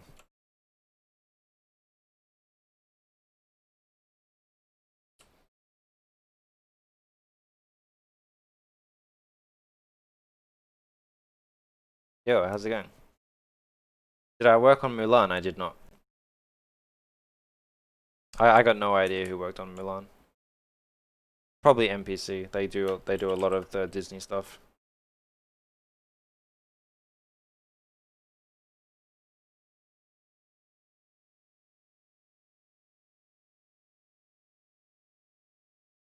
Yo. Oh, we've had heaps of follows. Sorry, I have notifications turned off while we do the Autodesk streams, but thank you very much for all the new followers we have and welcome. Did I work on Godzilla? Technically. Isn't a modeler also responsible for UVs and textures? Well, it depends on the studio. At most of the time, modeler does UVs. Like we've UV'd this thing. Turn this off. So we have been doing the UVs for this asset. I think it's good for a modeler to know how to do UVs because most of the time you do need to do them. And if you make the texture artist's life difficult, that's not cool. So it's good to know how to do clean. Where's my UVs? It's good to know how to do clean, efficient UVs so that other people like you. But yeah, so I usually UV it in like left, right, no, left, and then right here, and then center at the top.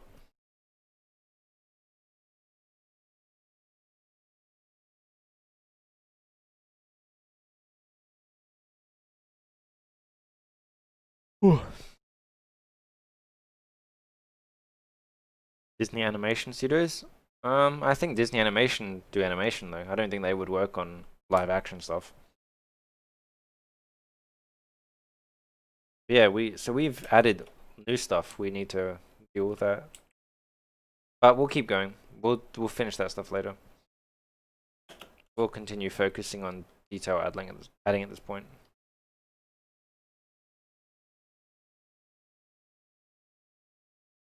Yeah, this bit is a bit barren. Need to do something here.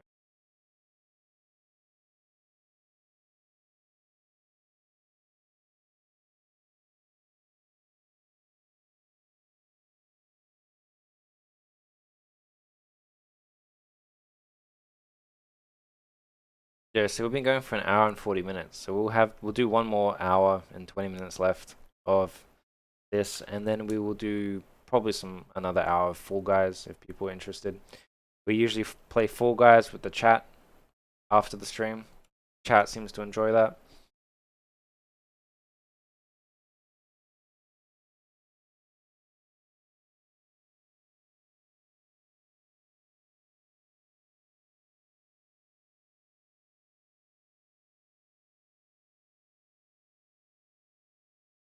Yeah, Andrew, did you tune in for the Fall Guys? I'm sure you did. Did I go to school for 3D animation? I did not. I'm self-taught.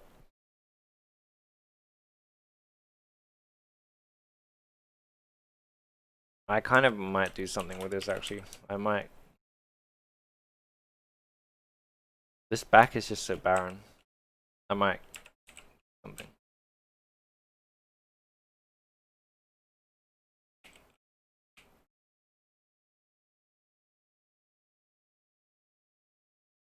Yeah, I'm self-taught. I didn't go to school for VFX. Oh shit.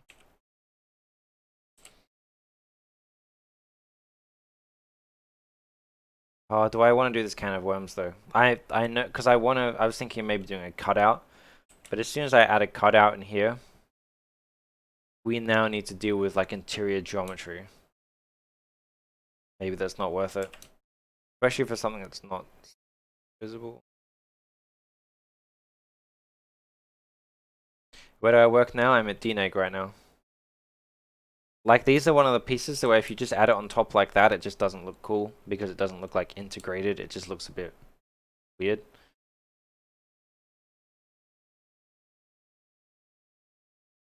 We already have so many exposed pieces. I probably should keep it limited.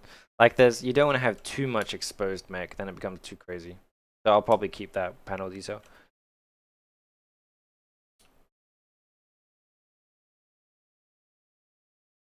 What can we do though?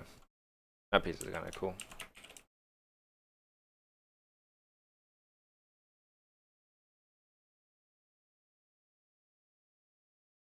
Maybe we might use this.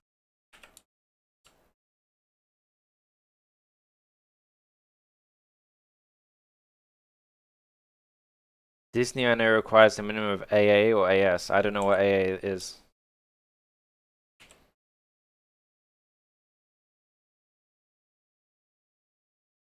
Degree? I don't think that's true. I've never in my entire life been asked about degree. Not once. The studio has never cared about that.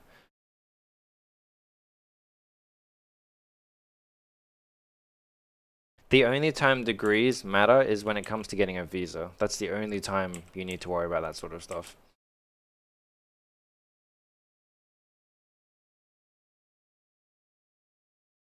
This is kind of a cool piece. Maybe we can just use this one. Yeah, degrees only matter when it comes to getting visas. That's the only time. That's the only reason why I would recommend people going to a school is for a degree or visas. Like getting the job doesn't matter. It's irrelevant. Yeah, we just keep bashing right now. So the general idea of these streams is we've been trying like so the general idea of this was we have a very, very, very limited deadline to make this thing. So we have to do it within 30 hours to make a clean, efficient production mesh with UVs. And to do that, we've had to try and cut every corner we can. So we've reused elements of the concept mesh and retopologized it.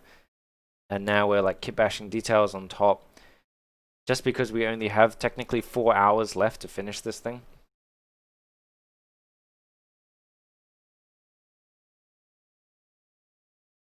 Is there a command to pull an object out of a group in the outliner? If you just select a piece of geometry and press Shift P, it'll parent it to the world. So that's, I think that's what you're asking. It's Shift P. What if you want to be a character artist at Dneg? Then what should I have in my portfolio? Character work. There is a character artist at Dneg in the chat, I think, if Lucas is still in here. Yeah, hassle Lucas. Lucas might be the best person to ask about that since he is a character artist. He's a lead character artist at Dneg. If Lucas is still lingering around. Can't 3D artists get an artist visa? But the thing is, like, it gives you having a visa. I mean, having a degree gives you points used to get the visa. So it's just extra points. Like I'm here, so I do have an advanced diploma in graphic design. So studios use that as technically a degree to help get me visas. That's the only time they've cared about visas. But now I'm PR, it doesn't matter.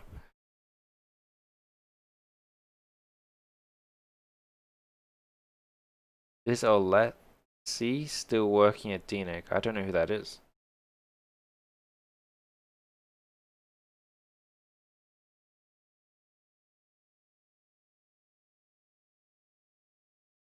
Have I read about the wedding news recently? We probably shouldn't talk about that on these streams. Isn't traveling visas very difficult to get? An environment artist? I don't know. I don't know many people in the company, if I'm completely honest. I know 2 environment artists, and I don't think either of them are there anymore. Just guys that I worked at ILM with. Kind of cool piece. Back a bit. Yeah, it's probably cooler. Isn't traveling visa very difficult? Oh yeah, for sure. Like traveling now is like the hardest. Like relocating to another job is not likely at this moment. Like it's gonna get in the way.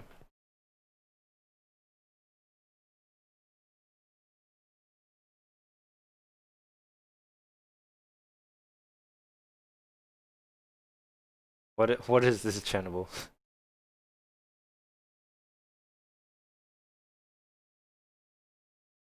Alright, this was the origin of the Fight Club.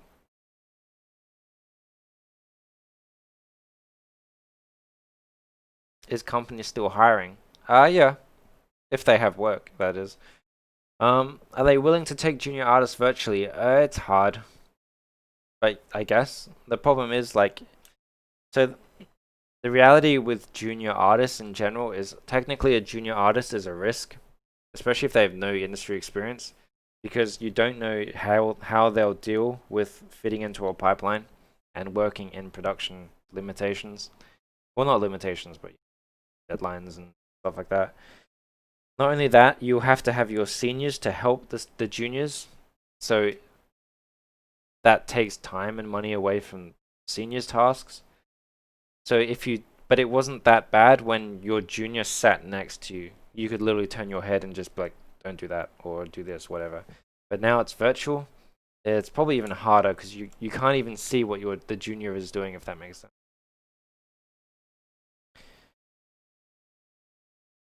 But yeah, I don't know. I'm not like a representative of companies. I'm just saying like the technical the technical limitations of being able to not sit next, like, because that's the thing, right? At Dneg, when they did the green light program, they split the green lighters up and put them next to artists, and then those artists would help the green. They would have their buddy they helped. So it's hard to do that now. What separates senior from junior? A lot. Experience, quality work, for all of them, all of them. There's a massive difference between a junior and a senior. Well, sometimes. I've seen some pretty bad seniors, and I've seen some very good juniors. Usually the general idea is the senior will get the harder work, the junior will have the easier work. But when I was a junior NPC, I got some of the best senior work as well. So just because I proved I could do it. And I was cheap.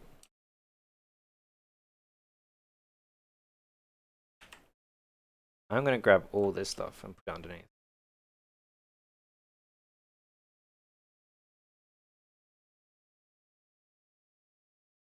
I know this sounds bad, but that's one of your biggest strengths as a junior. You're cheap. I know that sounds really bad, but it can be good for job security.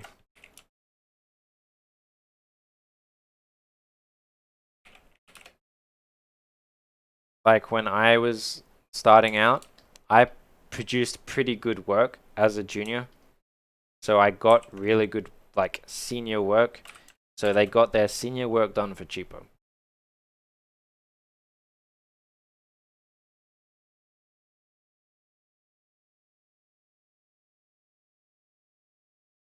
Do producers ask you for a timeline or they give you a timeline? Oh, it has nothing to do with the artist. The supervisors do all that stuff. The supervisors.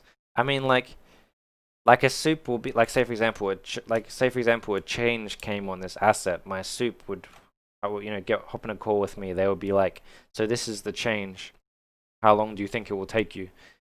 And they'll be like, oh, okay, at my level, I can guess how long it will take, and I just tell them those days, and okay, and then they just tell the show that's how long it's gonna take. Do 3D companies allow moonlighting? Is moonlighting like working off the clock? If so, no, they don't. They hate that. They really hate that a lot. Oh, freelancing. Wait, what's moonlighting? Is moonlighting freelancing for other companies? Fuck no. No way, they hate that. It's literally in your contract, you don't do that. Well, in the contract says you can't you can't work for your competition. Like there's no way I can work at Dneg and then go work at NPC later. Like it doesn't you definitely can't do that. But like for example, doing like selling my own kit bash, like no one's ever had any problem with that.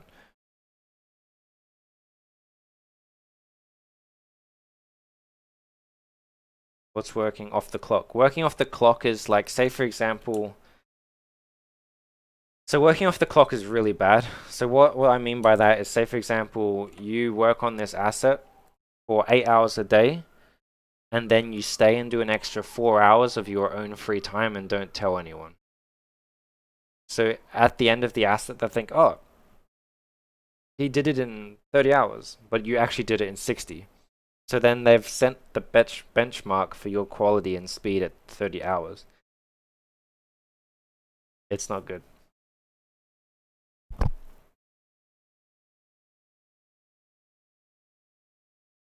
Why are we trying to sweep the issue under that issue under the carpet? Because this is definitely not the best time to talk about that. It's an Autodesk sponsored stream.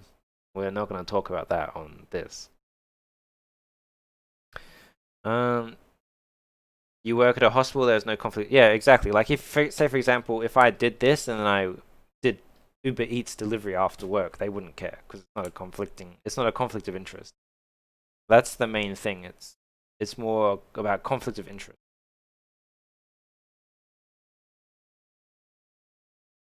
let's say you're in the film industry but freelance the commercial industry after work hours. I still think that's more risky because it's still VFX. But the fact that like I do this, but then I like the fact that I work full time and then I stream my own personal artwork, it's not really a conflict of interest. So they don't really care. How do studios feel about artists doing content creation streaming? I don't think they have a problem with it. As long as you're not like straight up just streaming your confidential film work, I don't think they really care.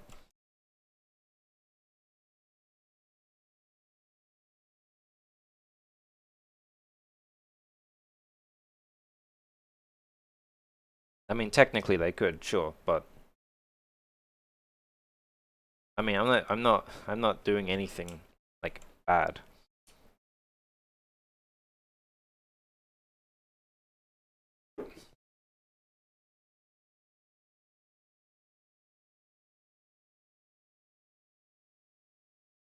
Oh yeah, for sure. Like if you come on, if you just constantly slander the company you work for and stuff like that, of course they're going to be unhappy with that. But like,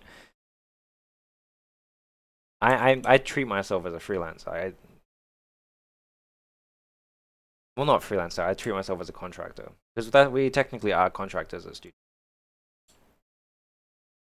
And how do you choose your? Oh, yeah. But yeah, there's plenty of artists that do tutorials, that do streaming. Like it's just as long as you don't cross the line and show confidential work or stuff like that, that's the only real thing. As long as you're just aware of what you're sharing. Which is why, for example, when we do the Autodesk streams, we need to own the rights to everything we have. So that's why in the Autodesk streams we have no music. I own the concept art of the image of this because is there people that work full time in a company for years? Yeah. Yeah, there's a lot of people that work in companies for 10 years if they get lucky.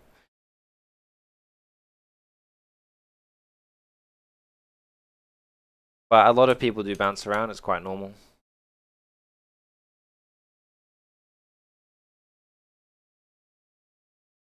Let's see what this looks like now. Harvard, that lucky bastard.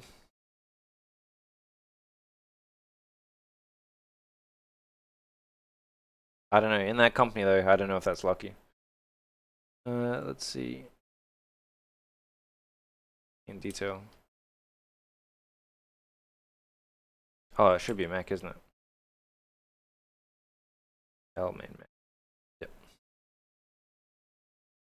Is it hard to get hired in a company in Asia? I have no idea. I don't work in Asia. I wouldn't know. Is that? Oh, that's right. I didn't use this piece. Is there someone that works in Asia that would be able to shed light on that?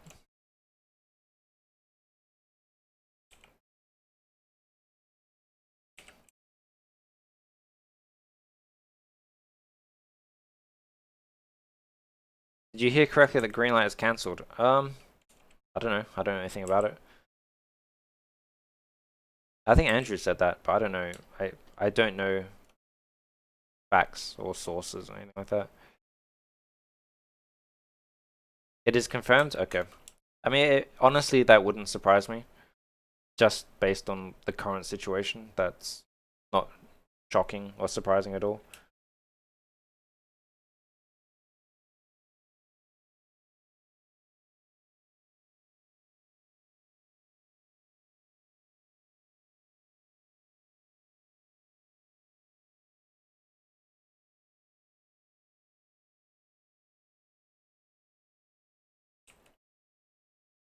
No, did you go instead?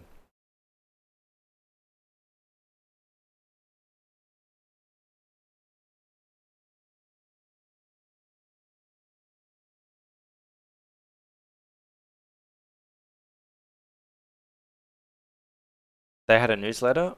Um, I don't know where you'd even find this information. Andrew, how did you find out about Greenlight? I don't know even where this information comes from.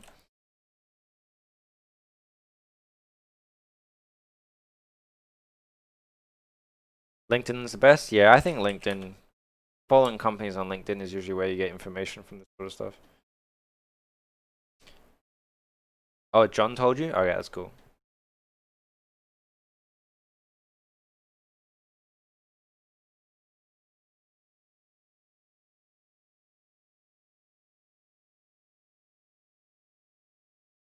This is looking kind of cool.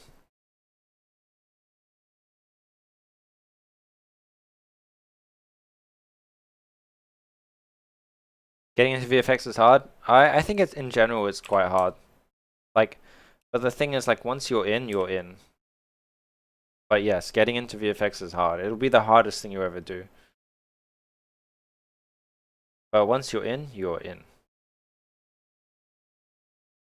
Okay, what's this then? Oh.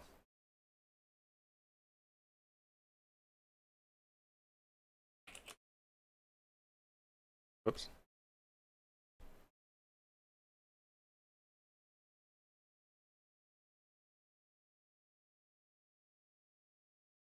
Looks sick. Why, thank you. There's definitely things we need to address still. But I think the general thing is pretty good.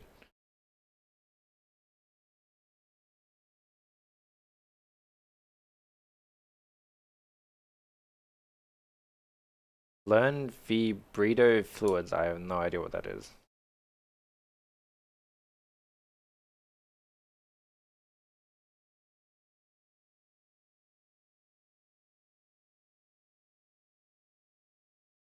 Oh, Houdini. How often do I freeze transforms? Pretty often. At the very end, when you finish the asset, you do freeze the transform. You freeze and reset your transforms. You do that at the very end, though. So, like when you finish your asset, it's done. It's ready for the pipeline. You freeze. You reset the transforms. You delete your history. You kind of lock everything down, and that's your finished asset. Beautiful ship. Thank you. World space or object? What do you mean? Oh, you reset it to the world. So for example, it depends on the studio actually, but a lot of the time we just freeze and then we reset the origin. So everything will have its origin set to here. Can I show you Viewport Ao without wireframe? Sure.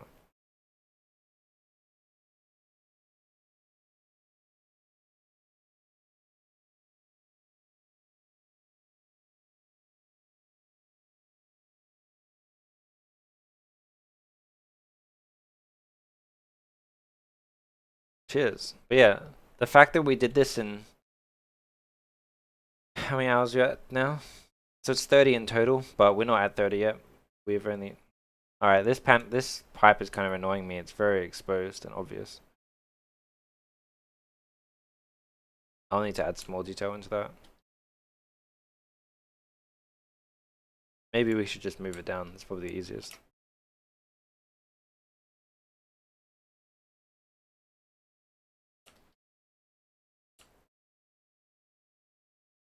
Oh, alright. That's what happens. If transforms aren't consistent, they move in different directions. It's a bit more integrated now.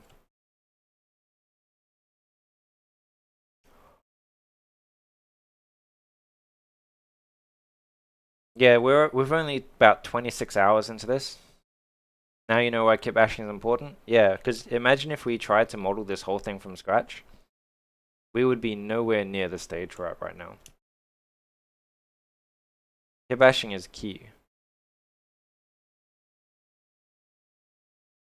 But yeah, I usually go to wireframe mode so I can kind of see how my like pepper details are, and I can see there's nothing in here, so maybe we can just add something in here. Like, yeah, like I keep saying, like a lot of the time it doesn't really matter, even matter what the detail is, as long as there's just something to catch highlights. So even just a simple cube like that. Especially with the Star Wars aesthetic, a lot of the stuff is just panels like that.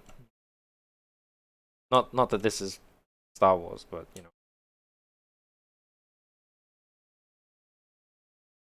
Yeah, it will take you months. It would take you months to model this from scratch, but we don't have the time to do that. So we are cutting every corner we can.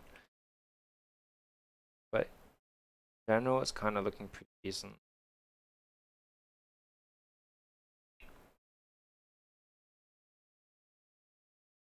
When creating these vehicles, it's important to keep parts separate like pipes. So the general rule of what you combine and what you don't is, firstly, it's based on materials. So you don't combine two different things that have different materials. Like you would never combine your glass with your rubber seal. Like that's, didn't mean to do that. That's one of the really obvious ones. You don't combine two separate materials together. And then also you don't combine things that move independently of each other. Like say for example, these flaps did actually move. You wouldn't combine this with, I don't know, this for some reason. Because they move independently. What color will I put on the ship? It was red. So probably just something like that. Yeah, this is pod racing. I know, it kind of looks like it. The general idea of this vehicle was kind of like a low flying racer. So that was the general idea I had for this thing.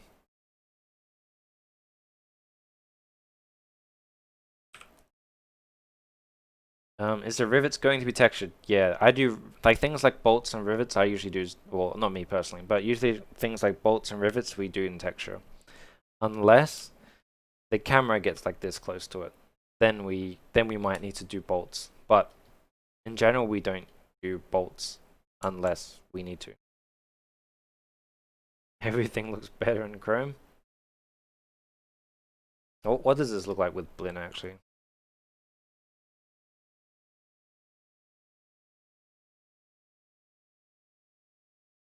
Whoa, shiny.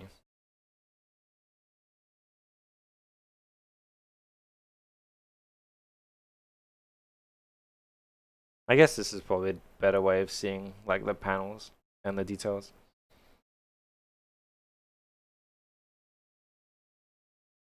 Do you know any concept artists for hard surface stuff? Do you mean to do work of? And there's plenty of concept artists out there. Oh. Usually for close-up stuff, we do model rivets. Yes, that's about it.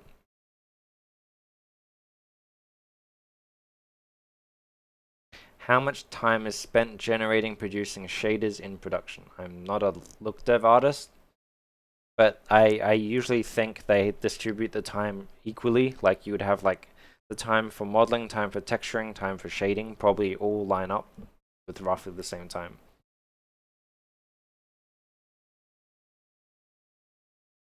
Would be cool if I could get David to texture it. I mean, David would make it look fucking cool, but I don't know if David can be bothered doing texturing in his spare time.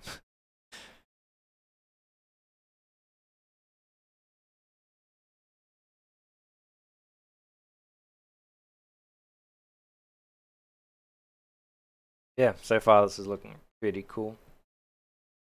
We'll keep adding more details though. We still have time. This is usually what I do is I'll kind of get what I need done and then I'll just refine and add details until time runs out. A lot of the times I'll pick details that already exist on the ship because they look, I mean, they're free detail. Like we can use this, quite nice, to break up these sharp edges. Like a lot of the time what you want to do is just kind of break up straight lines with this sort of stuff.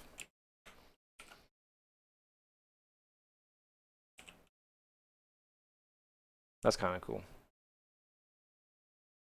Especially this is such a long straight line.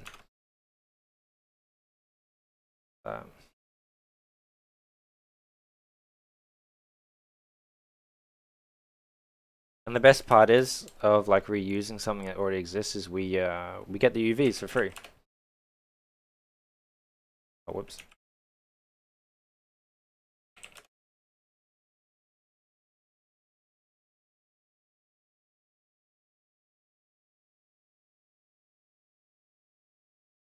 That looks a bit weird. Pull it back a bit.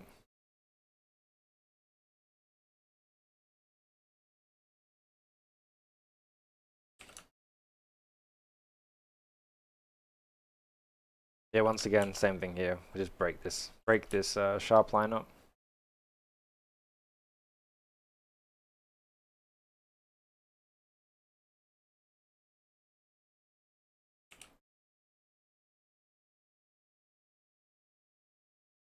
you know, yeah, looking at the silhouette every now and then can be pretty handy. Like a good way of also looking at the silhouette is if you go to like the orthographic views, and then say for example you have no oh, why is this turned on?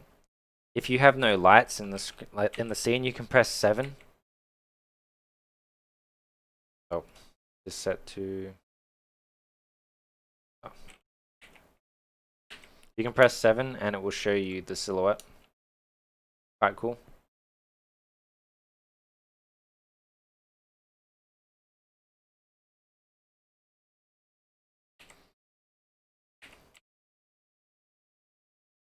Oh, it's so chunky at the back.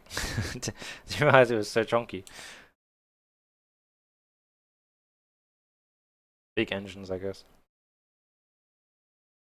But yeah, so I'm thinking I might just simply move this panel over here, so it's a bit more obvious.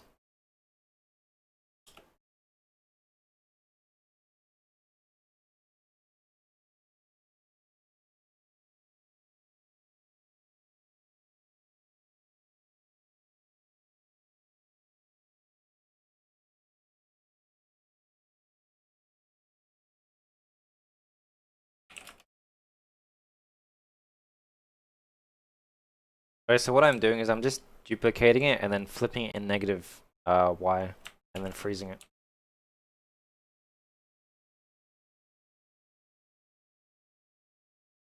I mean, anything is possible in any of these programs. Like, let's not start. Um, uh, yeah, let's not start software debates. I've had enough of this.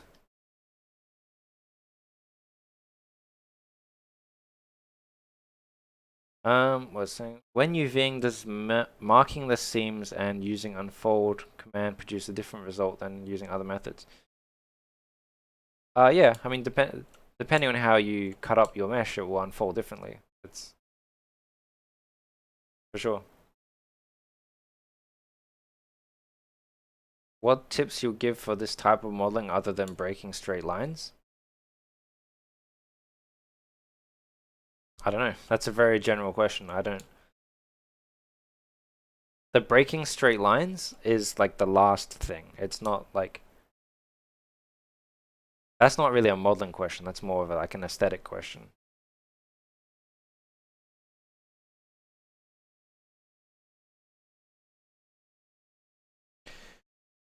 You have a question about workers' contracts. How many times have you worked on a project where you had to claim what was done? Wait, what? How many times have you worked on a project where you had no claim to what was done? I kind of don't really get what your question is. Am I listening to music? Yes, I'm listening to. You guys don't hear music, right? Good. You guys can't hear music. I'm listening to music. But yeah, Corvette. It's such a funny thing. Yo, I'm gonna go to the restroom. I'll be back in 2 seconds.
You mean someone else were to claim your work?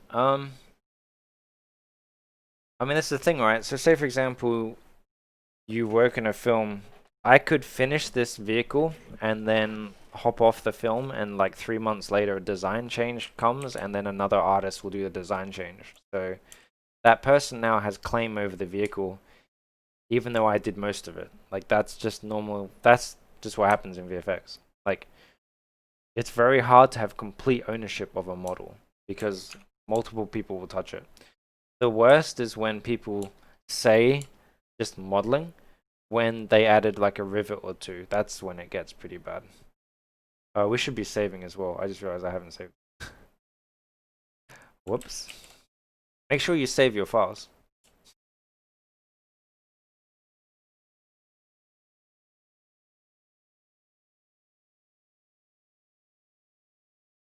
You're currently working on a project for a friend. They finally came out with a workers' contract stating they have full claim over your work and I get none.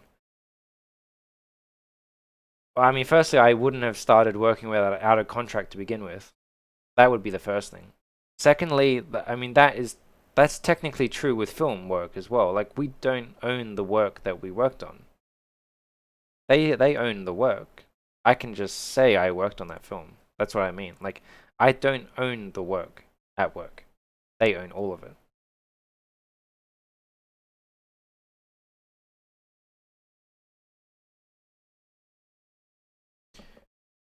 Yeah, I would get a contract before I do any work for someone. You lost your file? Why didn't you save it?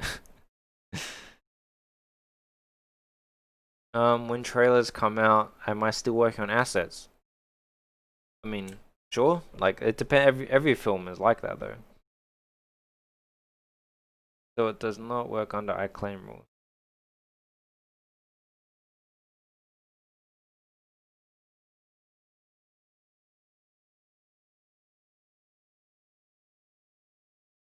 The who owns this with creative work? Usually the client owns it. That's usually the general.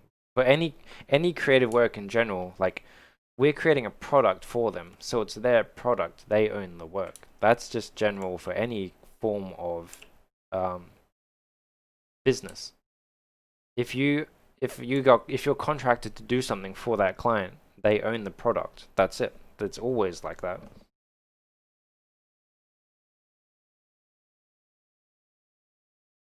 Does the studio have more power over you than your own wife? Jesus.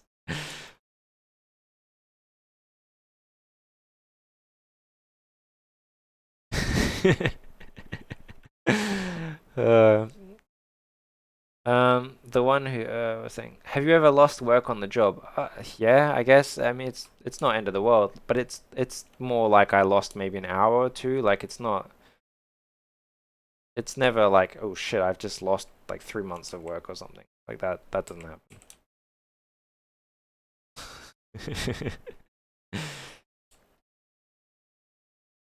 But do studios have power over you? I mean, they're your employer. Yeah, Michael's in here. Where's Michael? Michael comes in out of nowhere with the hard truth. Yo, Michael, we're doing Fall Guys in 40 minutes. So you gotta hop in, man.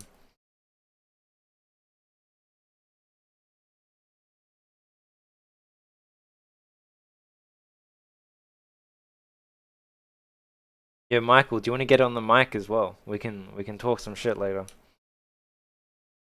Yeah, so Michael Wild, you have it? Yeah, I know you have it. I have to add you on Steam still. So yeah, Michael Wild used to be a texture artist at Dneg with us, and he also streams. So I need to make you VIP. But yeah, definitely check out Michael. He's a badass texture artist in the VFX industry. Yeah, you shout him out? Alright, sick.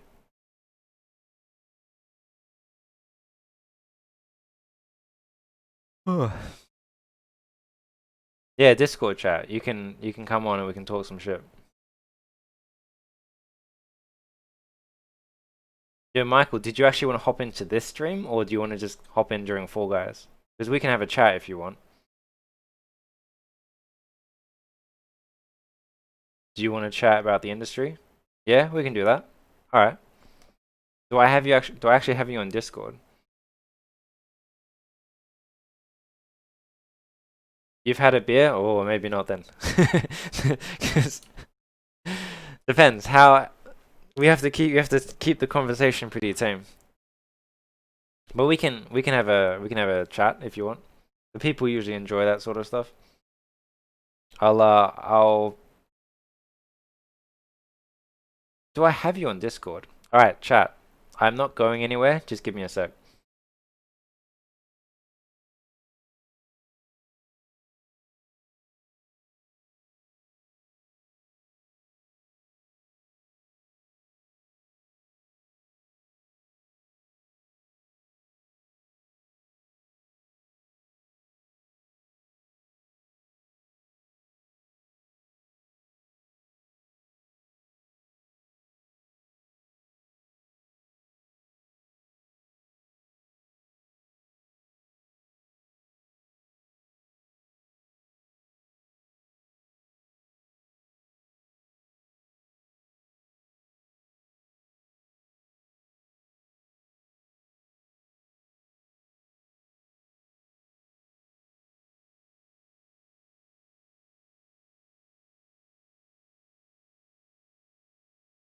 All right, yeah, we're back.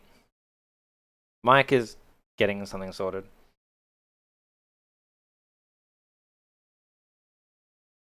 Wait, I can hear you. Can you hear me, Andrew? Yeah, I can hear you. Can you hear me? No, You but I can't? can hear you through the stream, which is weird because No, I can no, also no. hear me through the Don't stream. listen to me in the stream. All right, all right. Give me a sec. We'll sort the technical issues out.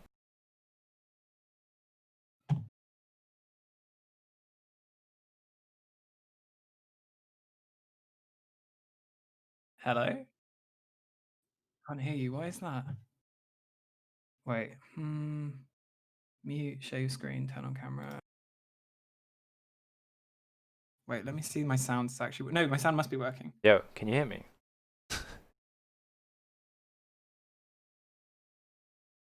I don't understand how you can hear I me. don't know what's going on. Oh, Christ. All right, give me a sec. Give me a sec. So yeah, I'm gonna mute everything.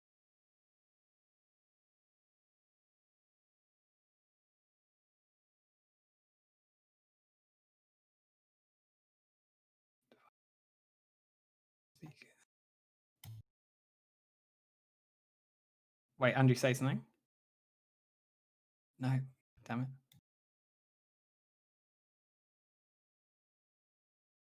Oh, wait, speak now.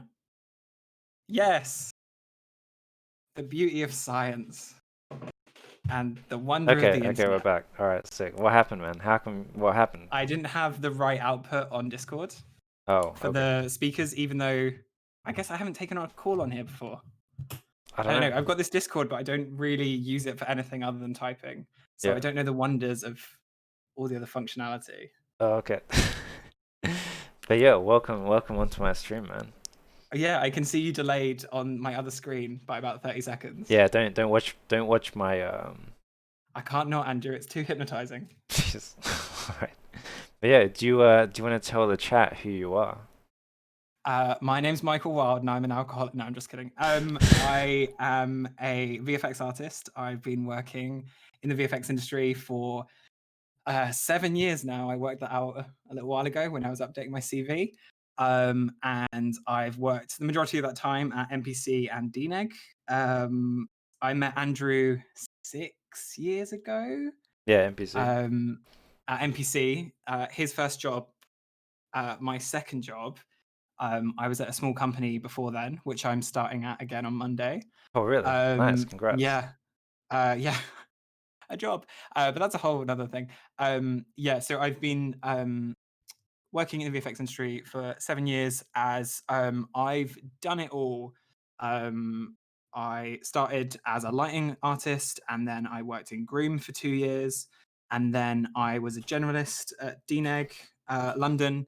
And then I went to Dneg Vancouver as another generalist, and then kind of since then I've been doing mainly modeling and texturing. But I am best known, I guess, for my texturing work because that's what people see online the Is most. that what you wanted? I mean, you did do Um, the texture I like node I things, have right? no yeah, I have no problem with I think the only thing that annoys me somewhat is I mean it's just it comes with the territory. I didn't want to do modeling tutorial or like I do some ZBrush ones and funnily enough they're the ones that always get the most views on YouTube. The algorithm is like, yeah, your ZBrush videos are doing really great. So I could like transition into that full time, but I feel most comfortable with Mari and I also feel like it's a market that isn't tapped into. So I don't want to be teaching kind of the ethos of that YouTube channel is I didn't want the information to be redundant or it to be educational somewhat. Anyway, that's a whole nother ball game. But But I thought your most famous because everyone seems to know you for like the node tutorials in Mari. yeah, I think it's because it just wasn't hugely talked about, and I think it's it's a difficult piece of software if you have never touched it before. Yeah, Um, and funny, like I learned the node graph by being thrown into it on Detective Pikachu, so it wasn't even that long ago. The yeah. NPC they were using the node graph, and they're like, "Hey, you need to edit this cubone texture. Here's the file." And I opened it up. I was like, "Where are the layers?" And it was just this like nuke graph style thing of all these. I'm not going to swear. All Sorry, these I can like swear. I loads swear of all the time. okay. A shit ton of nodes. Just and I was like, wait, what? And I just had to learn within a day. Like I had to learn the node graph, otherwise this asset wasn't getting textured. And then since then I was like, oh, this is amazing. And I've kind of been a bit like knocking on all the doors, like, have you heard about our Lord and Savior, the Mari node graph? But it's kind of what I've been known for a little bit. Like when I went back over to Dneg the second time when I was there last summer, um, no one used the node graph, so I was Yeah. like kind of converting people. I was like, "Hey guys, have you heard of this awesome new thing?" No. So yeah, I would consider myself more of a generalist, but if people only assume I do one certain thing, then that's fine with me as long as they don't think I do it badly. Then Yeah, at least it's not grim like that. yeah, I mean, you say that, but I've actually been meaning to learn XGen recently, like get Really? back into it just for personal work. But it would be cool to whatever my next thing to be would be to do maybe some XGen stuff. Yeah. Just especially when you're doing personal work and it's a creature, like very few animals like are completely hairless. So just the ability to add a few hairs here and there. Yeah, for sure. Um, yeah, But would you ever get high? Would you ever want to do Grim as a job again? Because no. fair enough. No, Yeah. unequivocally, absolutely not. No, I would just quickly preface it, just because like me and you know my history with it. Yeah. All right. I have no problem with grooming. I think I was somewhat okay at it, but it wasn't the job for me, and I just Just got got pigeonholed in it pigeonholed. because it's Yeah, for quite, sure. yeah, quite niche. The Grim But is I'm the just, safest job yeah, in because that there's no well, Grim. you say that, but even COVID, who knows? Oh yeah, But that's yeah, true. no, um, it's definitely one that like I kind of saw myself. I was like looking down that um, rabbit hole, and I was like, yeah, if I don't get out of this anytime soon, then I'm doing this for the rest of my life. And I was like, do you want to do this for the rest of your life? And I was like, nope. So I quit. Fair enough, man. Yeah, I have a question. Like, so a lot of people have been throwing around how amazing Substance is. What are your thoughts on that? Yeah. Let's You said I can't swear. No, I'm joking. yeah. I have a lot of thoughts about Substance, and they are ever changing. So I'm sure I will end up eating these words. My general process. So For my people that won't real work in the industry, this is the main thing, though.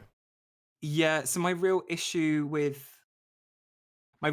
Substance Painter over using Mari is it makes people lazy. It's kind of the same way, I don't know the modeling equivalent, Well, but it's it would like be like ZBrush people sculpting and thinking they don't need topology. I was about to say it's like ZBrush people thinking that ZRemesher is okay. And ZRemesher is great sometimes. I have ZRemeshered one part of the Squirtle because I couldn't be bothered to hand retopo it. And by that point, I was just done with the project mentally. So it's really like it has its use, and I think it's only getting better. And I'm quite glad it's lighting a fire under the arse of the Foundry and like Mari, because there are some things with that I think are lacking. And I've spoken about this to no end, I'm sure, on YouTube.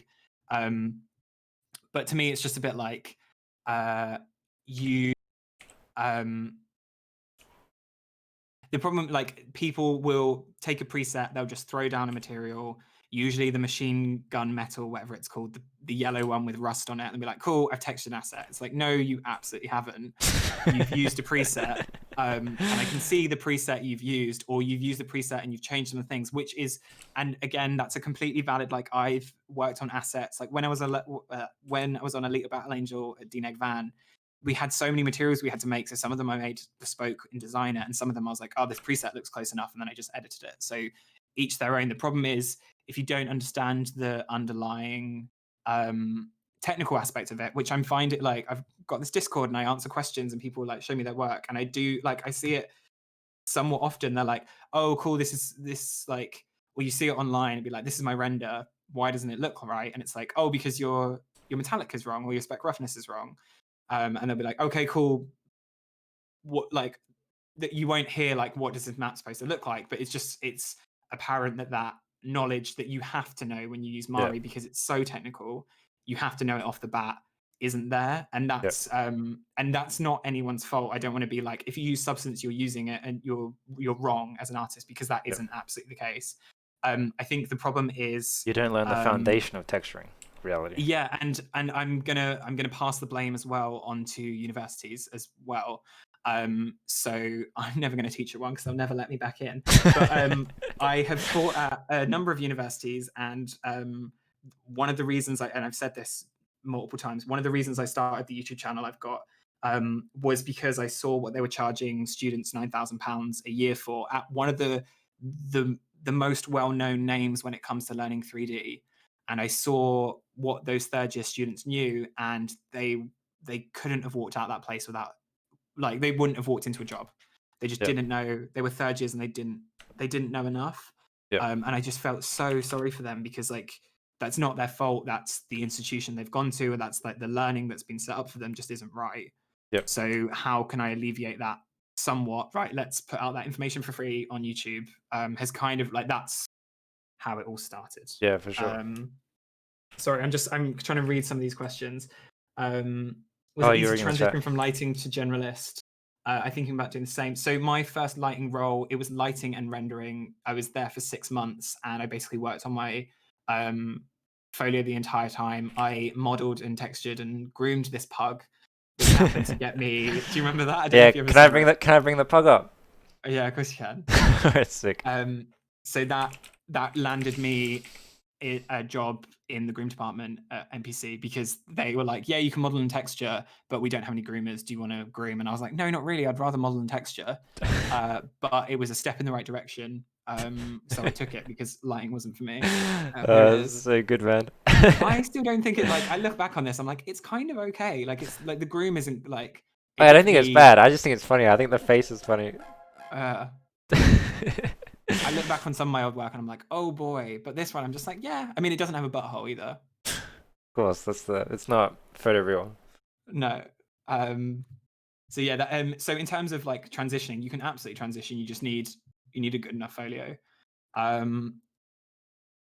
What is topology? Great question. Me and Andreas Mishuk literally talked about that situation to my students. Maybe you were the person who knows they've got stuck in grooming. I am that person who knows that got stuck in grooming. Yeah. I think I've told the story of you lots of times.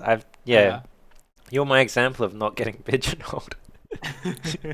Just quit your job, people. That's how I did it. I've quit multiple jobs in the VFX industry, and there's not a single one that I've looked back on and regret. And like, I think oh boy, I'm gonna get really like existential at 10:37 at night after having one beer in an Italian restaurant. If you're not comfortable somewhere and if you're not enjoying it, like, you don't need to be there. They kind of owe you nothing, and that is I'm not going to say where I quit from, but you could find it quite easily on my LinkedIn if you really wanted to. But there are places that I wasn't happy at, and I was like, no, fuck this. Like, my time is worth more. My like mental health and my enjoyment of earning money is worth more. So I quit. And some of that might have been the wrong decision at the time, but I think it was the right decision in the end. It's always paid off, and I'm not going to advocate for quitting your job, especially in the current situation. I think you should. Oh yeah, not the current situation, but yeah, for sure. Like in calmer times, if you're not happy at your work, don't stay there. It's gonna gonna kill your passion for this job for sure. Yeah, and I never did it dramatically. I didn't poop Yeah, on that's somebody's that's the big desk. thing to poop on Um, someone's I desk. thought about no. There was one. I nearly handed in my resignation letter multiple times in really bad ways. I was like, no, I'm going to do this professionally. I'm going to see my contract out, Yeah. or I'm going to give them plenty of notice. And they might get pissed off. Like I remember one time I left a job and I gave them 6 week notice instead of 4. Oh man, that's heaps of And notice. yeah, and they were very bitter at me. It was they were kind of like, well, we gave you this position. We gave you Yeah, but they we've do that only all the time. Like studios will yeah, it was always try to like guilt you.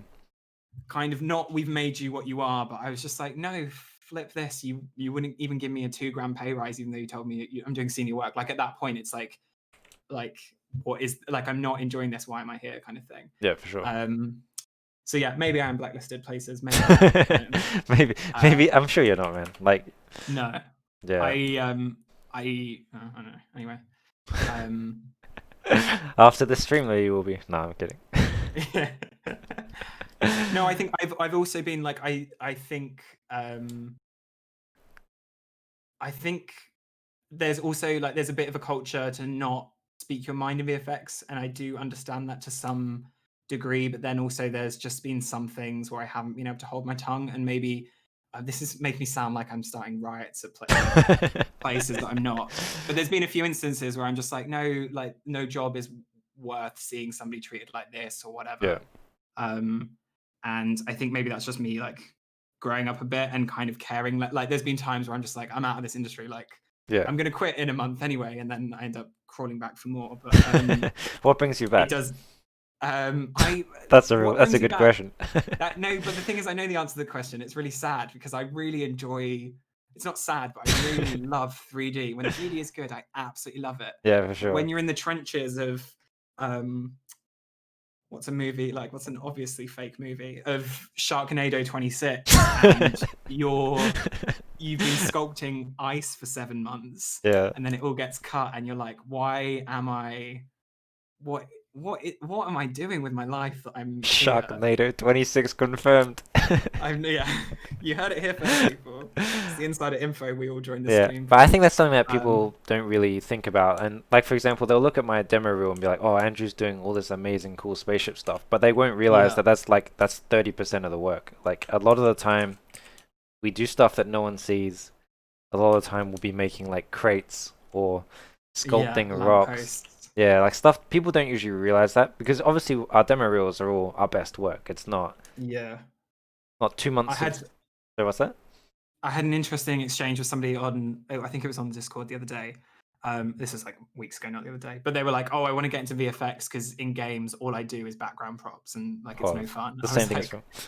I was like, "Yeah, my reel might have these awesome assets, but that's like 5 assets over the space of 7 years." I was like, "The last good asset I worked on, granted, I've been unemployed for 6 months, but the last good asset I worked on was like a year and a half ago." Yeah. What was it? And it was awesome. It was the Torterra Large from Detective Pikachu. Oh yeah, sick.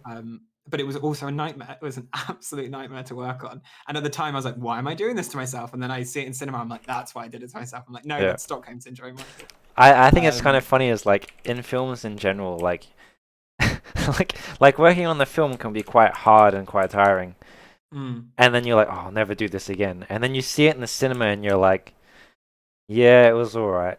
And then, yeah, like, it was worth it. And then you just repeat the process. yeah. Well, yeah. I mean, we've known each other throughout our careers, and Yeah. I've seen you feeling low, and feeling very jaded, and I've definitely felt the same. And I think the one thing, to finish off answering your question about what keeps you coming back, and I have, The people are I pretty mean, cool. you're the same as well with your you have other interests outside of VFX, Yeah. with your cooking and stuff like that. And I've always found that if anybody's watching this and they're like, "Oh, I'm not enjoying my job" or anything like that, I do feel like remember it's just the job. Yeah, for Um, sure. and you can find passion in it again by just kind of distancing yourself with it a bit. Yeah. Like Remembering it's a business, like, it's not the end of the world. yeah. And when I do stuff that isn't VFX related for a while, then I'll kind of I'll be like, "Oh, just jump into ZBrush." And especially with this YouTube stuff, part of the reason I really like um, doing all that, I mean, it's just crappy YouTube videos. It's not. Sharknado 26, as I just confirmed. But like it's all mine, and I quite like that Yeah. about it as well, and that's kind of given me the passion for it a little bit. Yeah, someone in the comments said pick up cooking question mark. That's actually what I did. Like I kind of burnt out from the industry Yeah, and I took a month off and I went to culinary school. yeah. Like that's literally what I did. I was like I've had enough of this. I need a break. Mm. So I just did I hopped off. I think I was working on a Star Wars film at the time. I was like, all right, I need a break. And then I just went to culinary school instead. And I had a blast. It was amazing. And then Yeah, completely. yeah, for sure, it was totally worth it. And Uh it reframes your interest in stuff, and like yeah, for I'm sure. back at uni now studying something part-time, Yep. and I don't know if I'm going to do that as a job. I probably won't have the opportunity to do so, but if like just studying something else is kind of not only just like help me see the wider picture of just the world, but also I now have appreciation for VFX in a new way as well, because I'm like, oh yeah, this is a shitty industry, but in other ways it's great, and vice versa. Yep, for sure. um and sorry, I just saw somebody saying, "Do you find it much easier to stand up for yourself like that as a senior, though?" Oh, for No, sure. it was like, so the Maybe one, don't go too into no, detail and stuff. I'm not going to go into too much detail. No, it was purely just like I witnessed something once, and I was like, I'm really not happy with that, and I made it known that I wasn't happy with it, and I stuck my neck out, and I potentially shouldn't have done it, because there was no way that situation was going to change from what was or had happened or anything like that. But I was just like, you know what? If I don't say anything about how unpleased I am with what's going down, then I will regret this for the rest of my life. And yeah, and I don't like.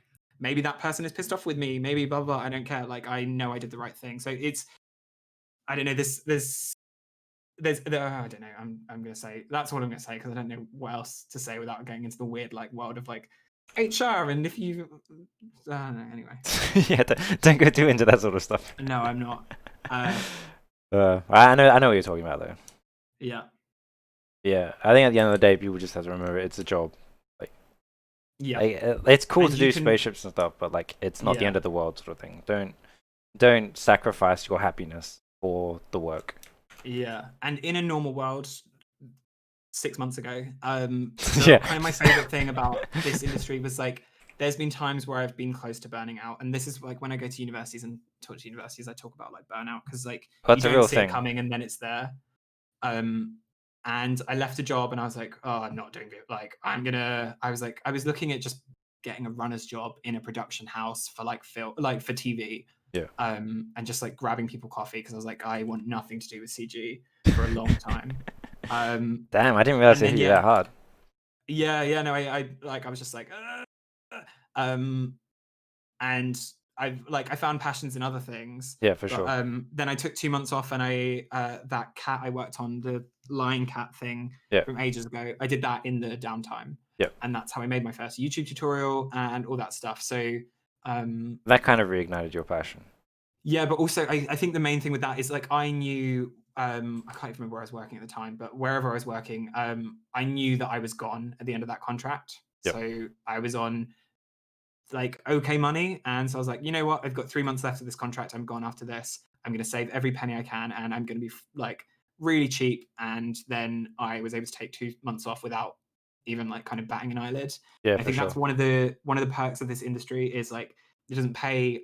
You're not on a banker's salary, but when you get to the higher realms of it, or even like the middle realms, like you can live quite comfortably, whether that's in Vancouver or Yeah, for sure. London, even though they're quite expensive cities. I Um, So I want to so quickly add if you're, something to that. yeah, I go think for it. it's good, important thing to keep in mind that there's definitely times where you would be without a job. So I think saving your money, like creating a nest egg, is very important, I feel. Because there's Yeah, definitely times where you won't have a job. So yeah, we do get paid well, but don't, just because you're getting paid well, don't throw your money away, yeah, for sure. Because there's definitely, like, you obviously, I mean, COVID is a completely different example, but it's, yeah, at least you've been able to survive. yeah. Sorry, what were you saying Um, before? no, I was just gonna say like I was just kind of smart enough, and I had the foresight to be like, yep, I'm gonna take some time off. Yep. But not everyone has that, and a guy I know from uni, Josh, he always used to say that you should have Josh Parks, you should Yeah. have 3 months of salary saved. Yeah, for sure. I think that's Um, true. and I think that's smart. And obviously, when you get into the industry, that's really difficult to do because if you're earning a runner's salary, then That's that might hard. not be possible. But when you're able to, then you should start thinking about that. And I just Yeah. think that's a tidbit that is worth mentioning. Oh man, when I started in London, I saved everything. I would Yeah, I would stay OT to get the free meal to avoid paying for food. Like, I yeah, saved everything I could for the first like 6 months, just so I at least if I did let go, I had money to survive. mm. But yeah, but Yeah. now See, I did I'm not quite do that comfortable. when I got my first No, job. you didn't? Really? I Sick. don't know. Like I wasn't earning good. I wasn't earning bad. Like I was earning Yeah. like a standard junior salary, but I just don't think I saved any money. I was living in some like crappy place in Oh, I Walthamstow, bet. and I wasn't Fuck man, going I out was in either. Walthamstow as well. Yeah, you were like round the corner, weren't you? But we Yeah. never Oh got yeah, out that's right. That's together. right. Because you used to live with Josh. Yeah, And that's so funny. We lived around the corner from each other back in the yeah, most ghetto fucking place in London. yeah. And now it's probably gentrified to hell. Jesus. It's a funny old world. Uh, Don't throw your good. money away now. What's that saying? Don't throw your money away now. We're back on the topic of VFX and wives. Oh boy. God. Oh god. Yeah, channel, has there been any interesting questions? Oh, we've only got 15 minutes left of the stream. Oh shit. Okay. Is VFX a good place for family? No. If we can be completely honest. VFX can be The hard. amount of yeah, there's I just know a lot of people that broke up when they moved to Vancouver. Oh I don't really? know what that says about Vancouver. It's not Um, Vancouver. but I think just moving to a brand new city is stressful enough. Yeah, I think people have Um, to be aware that there's a pretty high chance you'll have to relocate for your job. Like, people yeah, don't really consider that. Like, there's a very high chance you'll have to move. It's just something to mentally accept pretty yeah. early, I think. I honestly can't speak on that topic because I haven't dated anybody properly whilst in my last 7 years. Oh boy. Well, someone says Uh, don't live in Walthamstow, part of the advice. I would say yeah, yes. absolutely. Don't live in Walthamstow. Oh god.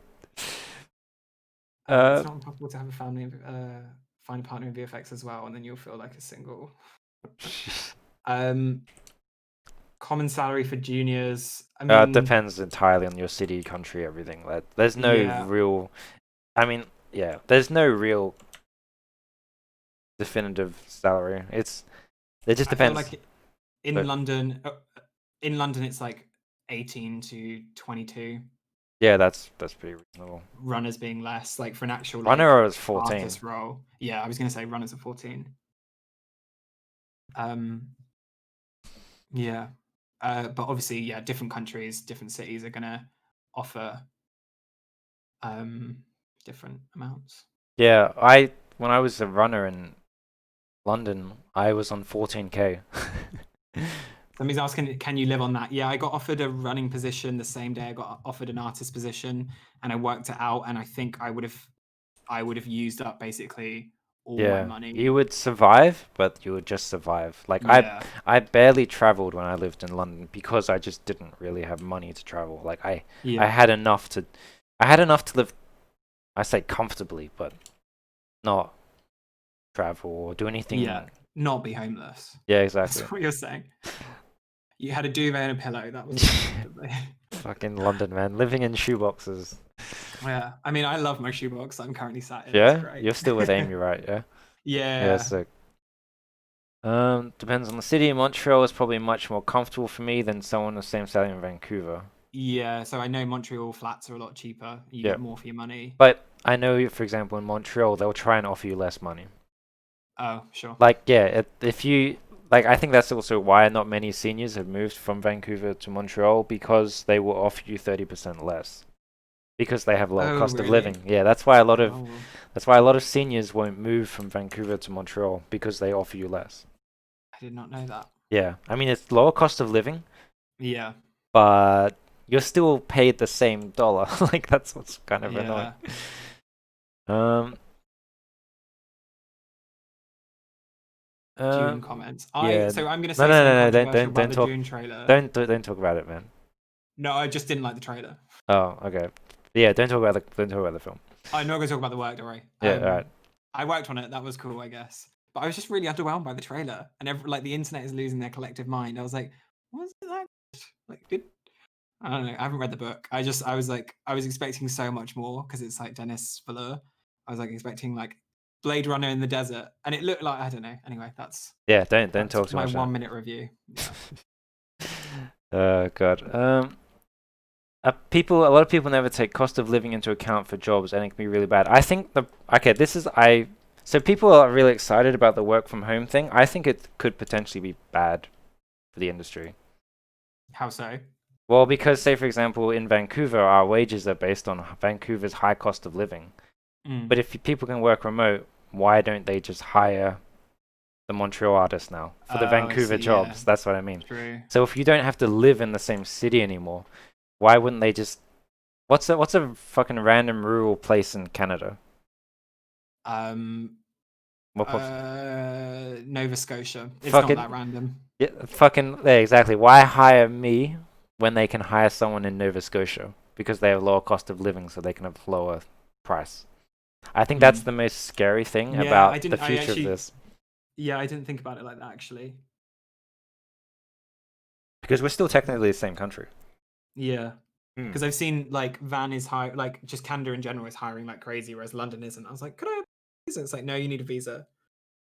Wait, you still needed a visa to work for Canada from London? Yeah. Oh, that's interesting. I'm assuming potentially because maybe you have to go there if and when you can get into the like the office or whatever. Mm. It's weird though. I did have an interview um Oh yeah, you that told ended me up with falling through, but like that was a Canadian company, and I was a bit like, wait, how is this going to work? yeah for sure. But then I've done freelance for a company in America. I think there's a Um, difference between freelance and being an employee though. yeah, I don't. Yeah, I think actually, yes. Now you mentioned that, I think I would have been a freelancer. I would have been paid like no benefits or anything like that. So Yep. that's potentially why. Yeah, so that's the Yeah. thing. I think that's the most concerning thing about the future of working from home is the fact that now there's no technical reason for me to live in Vancouver if Yeah. we just never go back to the office. This is all Yeah. hypothetical, of course. Oh, so you're So, telling me you're moving to Nova Scotia, are you? Is that how yeah, you're breaking it? that's what I mean. Like, they could expect people to relocate to cheaper cities to do the work. This is just a Yeah. hypothetical situation, Yeah. but it's kind No, of that's I the see what thing. you're saying. So why hire a dude that lives in London when you can hire someone in fucking where are you from? Wow. I'm from Milton Keynes, and I Milton will not Keynes. hear a bad word said about it. No, Okay, it's actually but nice. I'm sure it's much cheaper to live in Milton Keynes, right? Yeah. So you could offer a lower salary. Like I think that's the biggest threat. I think well, Yeah. it's something we need to be careful about. Yeah. Is people in these lower cost of living cities can't they could potentially screw us if they don't think about these sort of things. Mm. Yeah, they already do that. Like that's Yeah. yeah. They already do that. Yeah, they do that a lot. Let's see. Facebook was talking about people changing that are working from home salary. Yeah, I hate that as well because we're still doing the same work, but we'll see. We don't know. COVID has definitely flipped everything upside down, as in the future of the industry. So we simply don't know. We're just And yeah, it's like it's also it's just every industry as well. yeah, for Sorry to take sure. it away from VFX, but I've just had dinner with my friend who's a teacher, Yep. and just like what she was describing sounded like a page from Handmaid's Tale, like the way the kids all have to line up now, and like it's like this weird Wait, what? dystopian dictatorship. Like the kids have to go to like the playground every hour and like line up there, and then they've got this like signal where like Hunger Games where she puts I'm signaling but you can't see me, where she puts like her three fingers up. They have to do that, and then it's like one, put your arm up, two, put your arm down, three, put your arm up, and then mask up. It's like this weird thing to get them to behave or something, and then they run them off to the class. And I was like, God, it sounds like Handmaid's Tale. But Really? yeah, it's just what, like, I guess just with every single industry, we're in this brand new world where kind of they're trying their best. Like everyone's trying their best, but doesn't mean it's necessarily being executed the best. Like everyone means well, but Yep. we just don't know how it's going to be, how it's going to end up. By the way, the spaceship is looking dope. Yeah, I've like thanks. seen the thumbnails, and I've like watched some of the stuff on Yeah, YouTube. man. Did you see that comment on YouTube? No, what was I gotta that? show you. It's really funny. I love YouTube comments. I know it's so I try funny. not to like let the ones that are like mean annoy me, but I've also just Oh, like I didn't stopped find it mean. giving I a just found crap. it funny. No, I've had some that are just like some slight personal digs, and I try not to take it personally, but sometimes it's like it's difficult when you put loads of time into something and you feel like the comment is completely ungrounded. This comment here, can you you read this one? Wait, I can't see anything. Okay. Oh wait.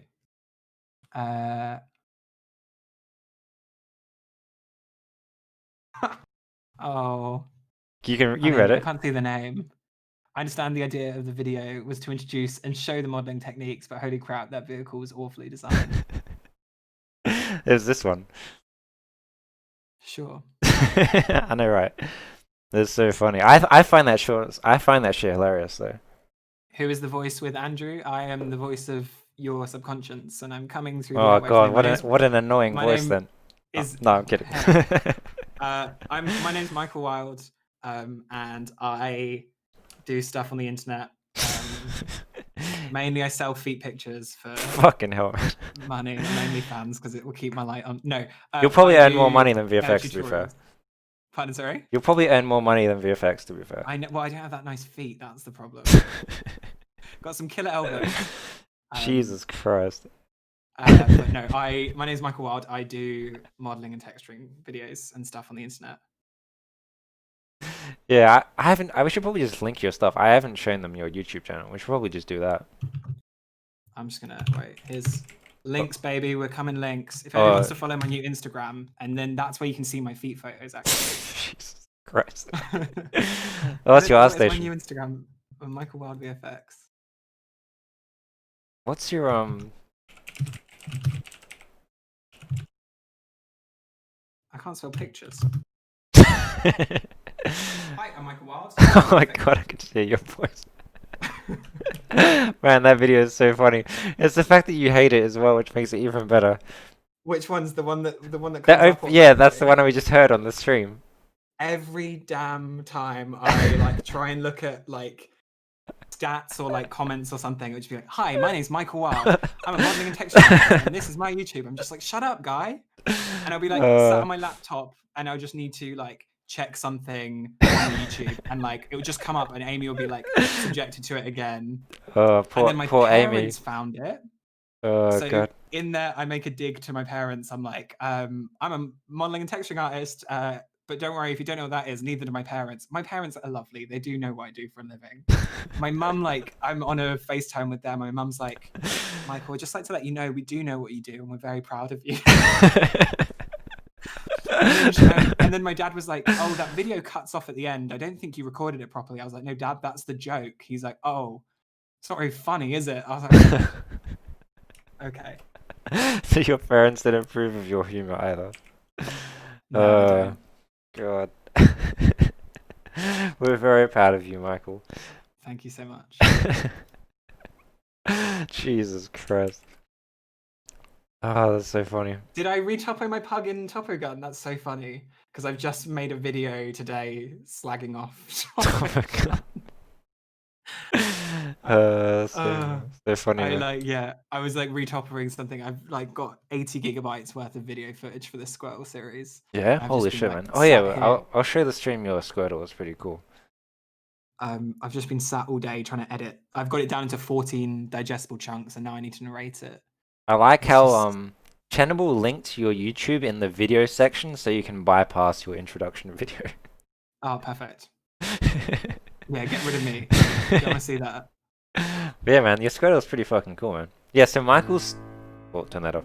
So yeah, Michael streams on Twitch as well. So he did this live on Twitch. If you want to follow him as well, definitely give Michael a follow. Yeah, it's very cool, man. Yeah, I don't stream anywhere near as much as Andrew. This got quite high up on the Pokemon subreddit as well. Last time when it didn't have textures, I got so many like comments like, "This is ungodly. Thanks for ruining my nightmares." Jesus. But yeah, it looks a bit better now with color. Yeah, man, it looks quite cool. I like the eyes. The eyes are cute. Yeah, the eyes are really good. So I need to shout out to Tom Newbury's tutorial for that because I've done eyes before. Someone says that's average. Yeah, it probably is, to be fair. I don't blame you. The internet. I've got nothing more to say to that. So cool. But yeah, no, I'm making a video series out of it now. I'm going to try and put some on YouTube, but it's going to be a Gumroad thing in the end because my feet pictures aren't selling very well. Yeah. So no, but there's so much work involved in this. So I want to put some free stuff up on YouTube, but the majority of it will be up on Gumroad in the end. Yeah. But yeah, I've been streaming it. I haven't been streaming as much as Andrew. I just like weirdly in COVID, I've been the busiest I've ever been. So it's Really? like trying to nail down a schedule has just been wild. Yeah. Yeah, I don't know. I mean, I'm not going to sit here and reel off my problems on somebody else's Jeez. stream. But yeah, it's just been a mental 6 months, isn't it? Damn. Yeah, chat. So we have like a minute left, and then we're gonna wrap up the stream. So do you guys have any like last minute questions for Michael? And then we're gonna play Fall Guys. You wanna play Fall Guys, right? Hell yeah. Fuck yeah, I've we'll got do no it. costumes though on my Steam one. I've got it all on my PS4 one. Oh, it's alright, it's alright. I'll So if I'll I run the crash, that's default why. character with you as well. It's fine. But yeah, Yeah, how if anybody has any questions, like we can feel keep free, like answering them. throw them on the Fall Guys comments as well whilst we're playing that. Is this the last Autodesk stream? No, this is the second last. So on this stream we kind of just we just refined by adding little details on breakup on the surface. So yeah, next Saturday we're going to be doing we're going to be finishing the asset, like doing the last hierarchy, fixing the last bit of UVs. So yeah, make sure you tune in next Saturday because we're going to do yeah, we're going to wrap up the asset and we will be finished, which is pretty cool. But yeah, so I'm going to end the stream now, but don't go anywhere. I'm just going to end it so the video can cut off and I can send it to YouTube. But yeah, thank you very much for everyone for tuning into the Autodesk stream. We're going to be doing Fall Guys if you guys want to linger around. So yeah, Jelly Bean Madness. Jelly Bean Madness, yeah, sick. Yeah.